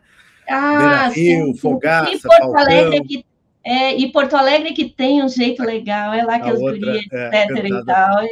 Não tem como, porque ela é linda. A gente não preparou a imagem de Porto Alegre, mas a gente pode preparar para o finalzinho do próximo bloco, mas a gente tem uma imagem aqui sintomática para a gente lembrar que isso tem que parar, né? Que isso tem que terminar, que o Brasil inteiro, homens, mulheres, todos, autoridades, negros, brancos, pobres, ricos, têm que estar emanados nessa grande guerra contra o feminicídio, contra as agressões contra as mulheres. Isso é um sintoma muito grande de um país subdesenvolvido, né? E nós temos que realmente terminar com isso de uma vez por todas, né? E é uma caminhada difícil, eu sei, mas eu acho que nós estamos começando ela, né, doutora Soraya? Estamos começando e estamos caminhando bem.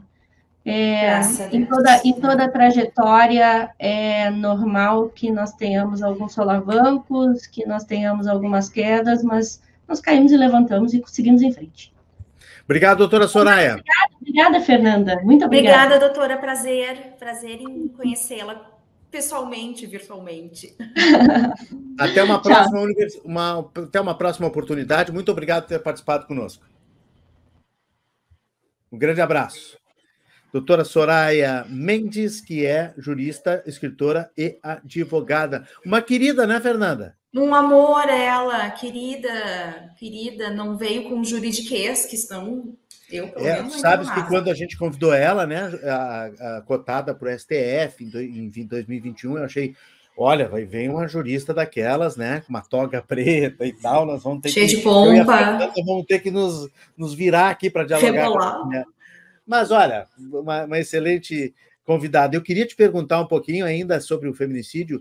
Tu tem uma visão muito de mídia, né? Tu já me falasse isso naquele teu WhatsApp às 5:50 da manhã, tu me mandaste. O papel da mídia, né? O papel de nós, comunicadores, jornalistas, de noticiar esses crimes, né? De explicitar, de exacerbar essa discussão, o que nós estamos fazendo aqui, nós estamos há mais de meia hora falando sobre feminicídio, e esse papel é muito importante da gente como comunicador, né? É importante, é fundamental e é de extrema responsabilidade da imprensa assumir essa frente. né? Porque se acontece um crime, se a justiça age sobre esse crime, isso precisa ser veiculado, isso precisa ser mostrado. Eu acredito, nós, seres humanos, nós andamos em manada, né? Então, pena que a doutora não está aí, mas o caso da Calabresa, né? Está em discussão, enfim, de assédio e tal. A partir do momento que uma mulher que tem a coragem, né, ela enfrenta a sua vergonha, porque a gente tem vergonha daquilo que a gente sente medo, né? Medo e vergonha andam juntos. E enfrenta o seu meio, né? O seu ambiente. Sim. No caso da Dani Calabresa, é um ambiente midiático, né? Totalmente. E a gente vive numa sociedade muito preconceituosa, né?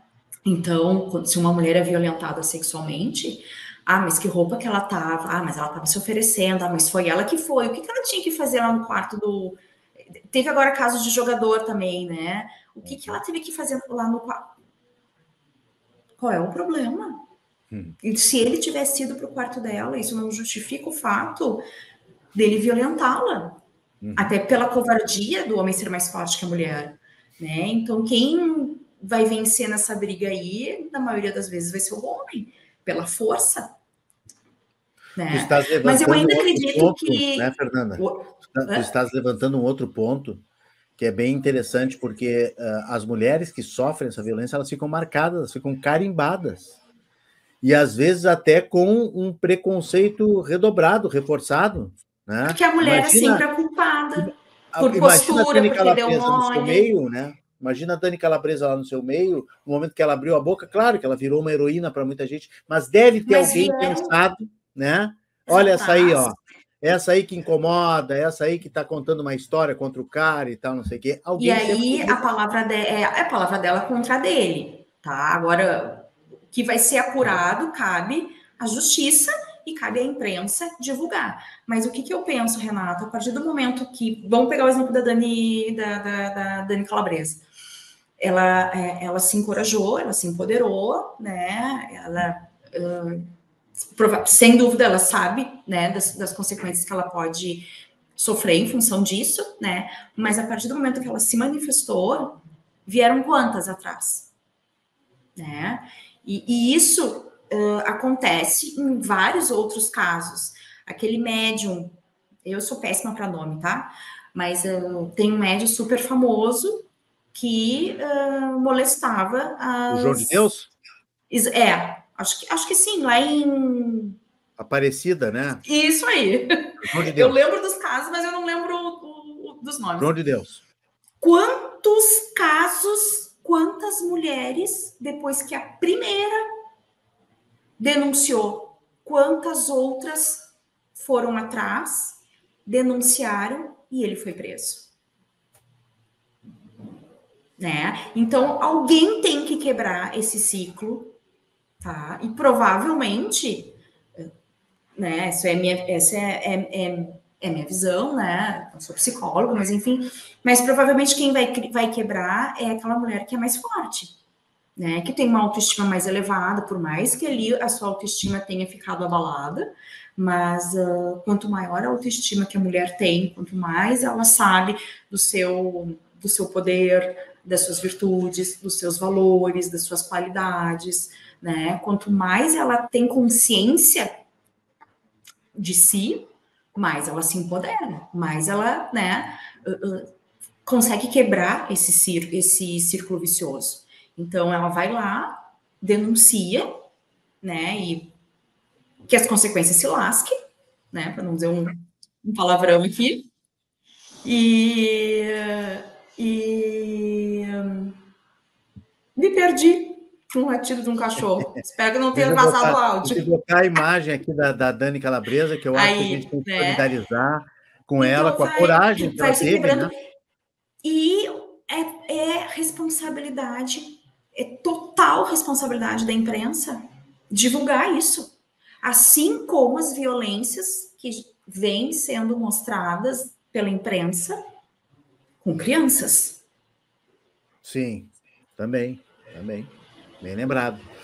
Eu acho que a Dani Calabresa teve uma atitude de coragem e ela abriu né, a discussão sobre esse assunto em vários setores, volta para a agenda da mídia, que a gente, jornalista, gosta tanto de agenda, pautas, né? E eu vou aproveitar que tu sabe que eu sou cinéfilo, adoro um cinema, vou recomendar esse filme Ela Disse, né, que o ano passado foi lançado, que é justamente sobre o caso do Harvey Weinstein, aquele produtor imenso de grandes filmes nos Estados Unidos, e que também, como tu está contando agora, demorou muito para os primeiros casos serem descobertos, serem contados, serem confessados pelas mulheres, né? Olha, ele me assediou, olha, ele me agrediu, ele era assim. Durante muito tempo ele reinou, né? Praticamente. E aí, por causa de duas repórteres, colegas nossas, jornalistas do New York Times, elas acabaram fazendo toda uma investigação, né? E acabaram levando o Harvey Weinstein para a cadeia, tá? Na cadeia até hoje, um dos maiores produtores de Hollywood de cinema. Tem uma... Vou aproveitar também, tem uma série da Netflix que é de um casal em que ela sofre violência doméstica, mas ele não chega a agredi-la fisicamente, mas ele bota ela... Exatamente, uma faxineira, né? Isso. Então foi muito comentado e no início ela muito insegura e até que ela, sabe, e quando tu pensa que ela vai conseguir alguma coisa, acontece, e aí ela tem que voltar, porque ela não tem para onde ir. Ela só tem a mãe não apoia, é uma doida, então... Fora da casinha. É totalmente fora. Óbvio que eu não vou lembrar o nome da atriz, mas é fantástica. E ela tem um menino, eu acho, não me lembro. Eu não me lembro se é uma menina ou se é um menino. Mas eu acho que é um menino, eu não me lembro. E aí ela acaba tendo que voltar para a casa do agressor. Então, aí entra a questão da rede de apoio. Né? Porque que atitude eu vou tomar? Como é que eu vou sair daqui? Para onde eu vou com meu filho pequeno? Vou morar embaixo da ponte? O que eu vou dar para ele comer? Então, falta essa proteção. Ela procurou e ela não tinha provas, ela não tinha como provar. Então, ela não teve assistência social até que ela conseguiu ir para uma casa, tipo uma ONG, né, que acolhe mulheres em situações de vulnerabilidade e que são agredidas fisicamente, emocionalmente, enfim. Para quem tiver interesse, é uma série curta, rápida e tem uma boa... No final... Vou dar um spoiler aqui. Não conta. Não vou contar o final, só vou dar um spoiler. Mas é uma boa reflexão. Não vou contar o final, mas é uma boa reflexão. Mas eu acredito muito... Bela dica, deixa eu fazer um parênteses. Bela dica da Fernanda Rosito para o fim de semana dos nossos telespectadores. Normalmente a gente termina a confraria dando dicas aqui pro final de semana, né? E tanto séries, quanto filmes, quanto livros e tal. Só lembrando aqui, então, que é Made, né, com a Margaret Qualley, eu tô colando aqui, a Anne McDowell, que fez lá o 4 Casamentos e Funeral, do lado do Rio. Essa mesmo. É a atriz que faz a mãe dela. Tá muito bem no papel, né? Uma bicho grilo e tal, bem fora do mundo, fora da casinha.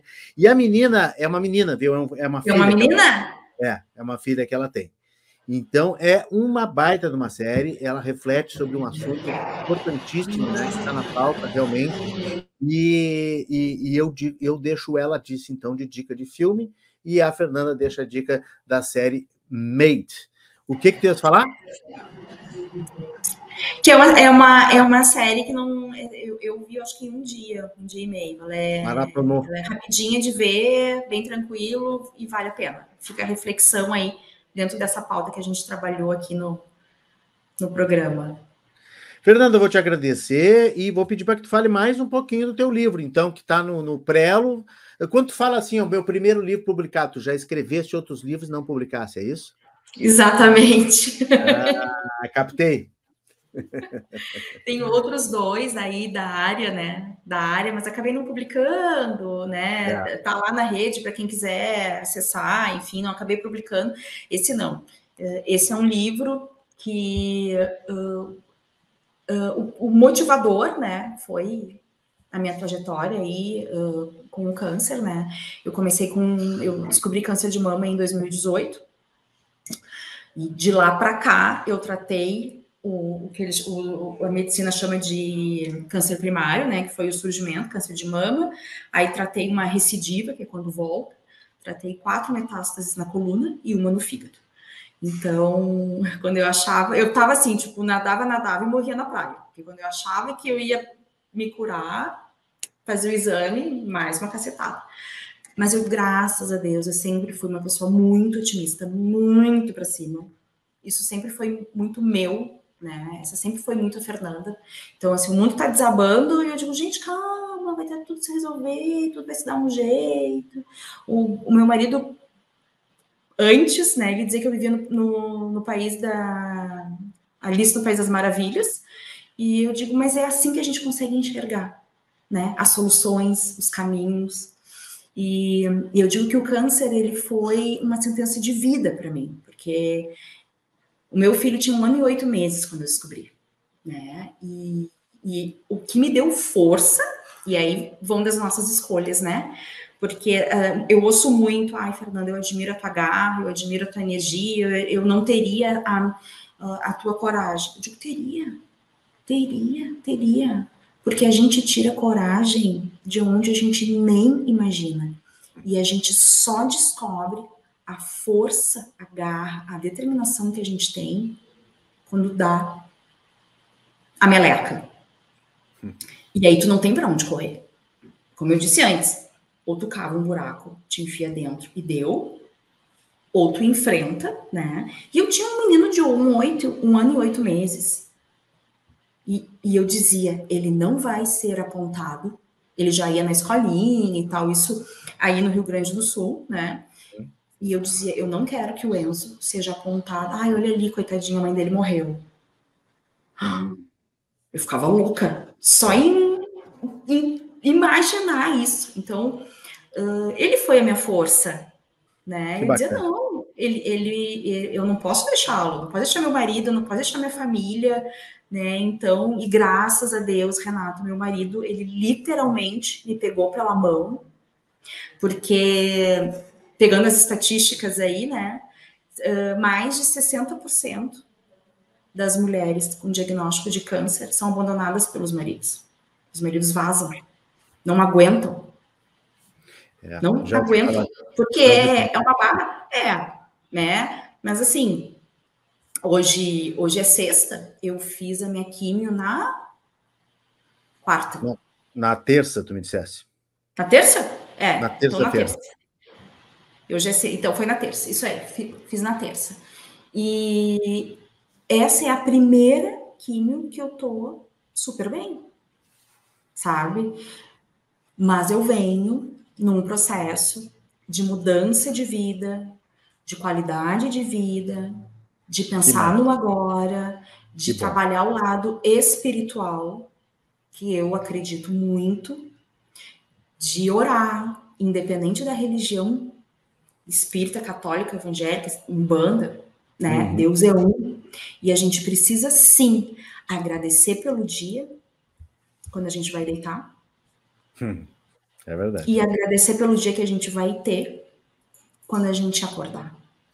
São movimentos tão simples, mas que isso faz com que a gente entre numa vibração, numa energia positiva, né? E eu falo muito na questão de quebrar o ciclo, né? Eu tô numa fase que tá dando tudo errado. É óbvio, porque tu tá naquela energia. Eu tô numa vibe tão boa. Show, porque tu tá naquela energia positiva. Então, o universo vai conspirando dentro dessa energia. Então, eu dentro dessa minha trajetória no marketing, trabalhando com e para mulheres, o ano passado, final de 2021, eu comecei a escrever o livro, né? Meados de 2021, aí por questões de trabalho, parei, não consegui conciliar, e o ano passado eu disse, não, agora não tem, né? Comecei a escrever final do ano passado, e agora a gente está no processo já de edição, de diagramação. Hoje, antes de entrar aqui para o programa, tive reunião com a editora, né? Definimos... Lança quando, Fernanda? Agosto. Vai fazer sessão de autógrafos em Porto Alegre, né? Também. Vou fazer, ainda não tenho data em Porto Alegre, mas vou fazer. Vem para a Feira do Livro. Vem para a Feira do Livro em outubro. Esse é meu sonho, né? Vou fazer uma turnê aí no Rio Grande do Sul pelas feiras, né? O lançamento oficial é dia 5 de agosto aqui em Itapema, vai ter em Florianópolis e vai ter aí no Sul também. Que legal. E a partir de maio, a gente começa com o pré-lançamento. Muito bom, Fernanda. E a minha plantinha ali, se Deus quiser, vai germinar. Vai crescendo aí com essa mulherada maravilhosa. Fernanda, eu quero te agradecer muito pela participação conosco aqui no Cruzando as Conversas. Bom te rever virtualmente que seja, né? Jornalista, escritora e empreendedora Fernanda Rosito, direto de Itapema, Santa Catarina, participando do nosso Cruzando as Conversas, nossa confraria especial. Ó, um grande beijo para ti, sucesso sempre, saúde. Obrigada pelo carinho. Né? E até a próxima. Obrigado, viu? Até a próxima, gente. Obrigada, um beijo a todos e um ótimo final de semana. Fernanda Rosito fechando a nossa confraria, que faz um intervalo rápido e eu volto com o encerramento do programa aqui nesta sexta-feira.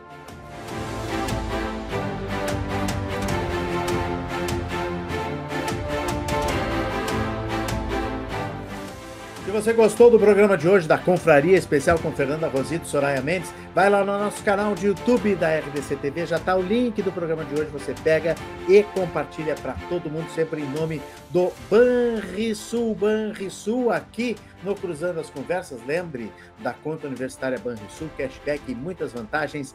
Abra a sua pelo aplicativo Banrisul.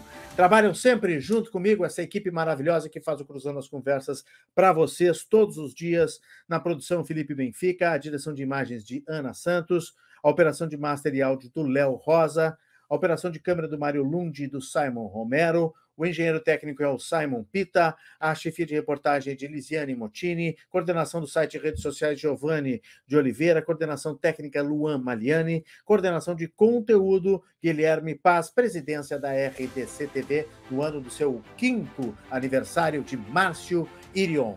Um bom fim de semana para todos, reenergizem-se, né? Peguem sol, passeiem e valorizem quem valoriza vocês. Sorte, saúde, sucesso sempre. Segunda-feira a gente está de volta com um novo debate aqui no Cruzando as Conversas. Muito obrigado pela sua audiência. Até lá!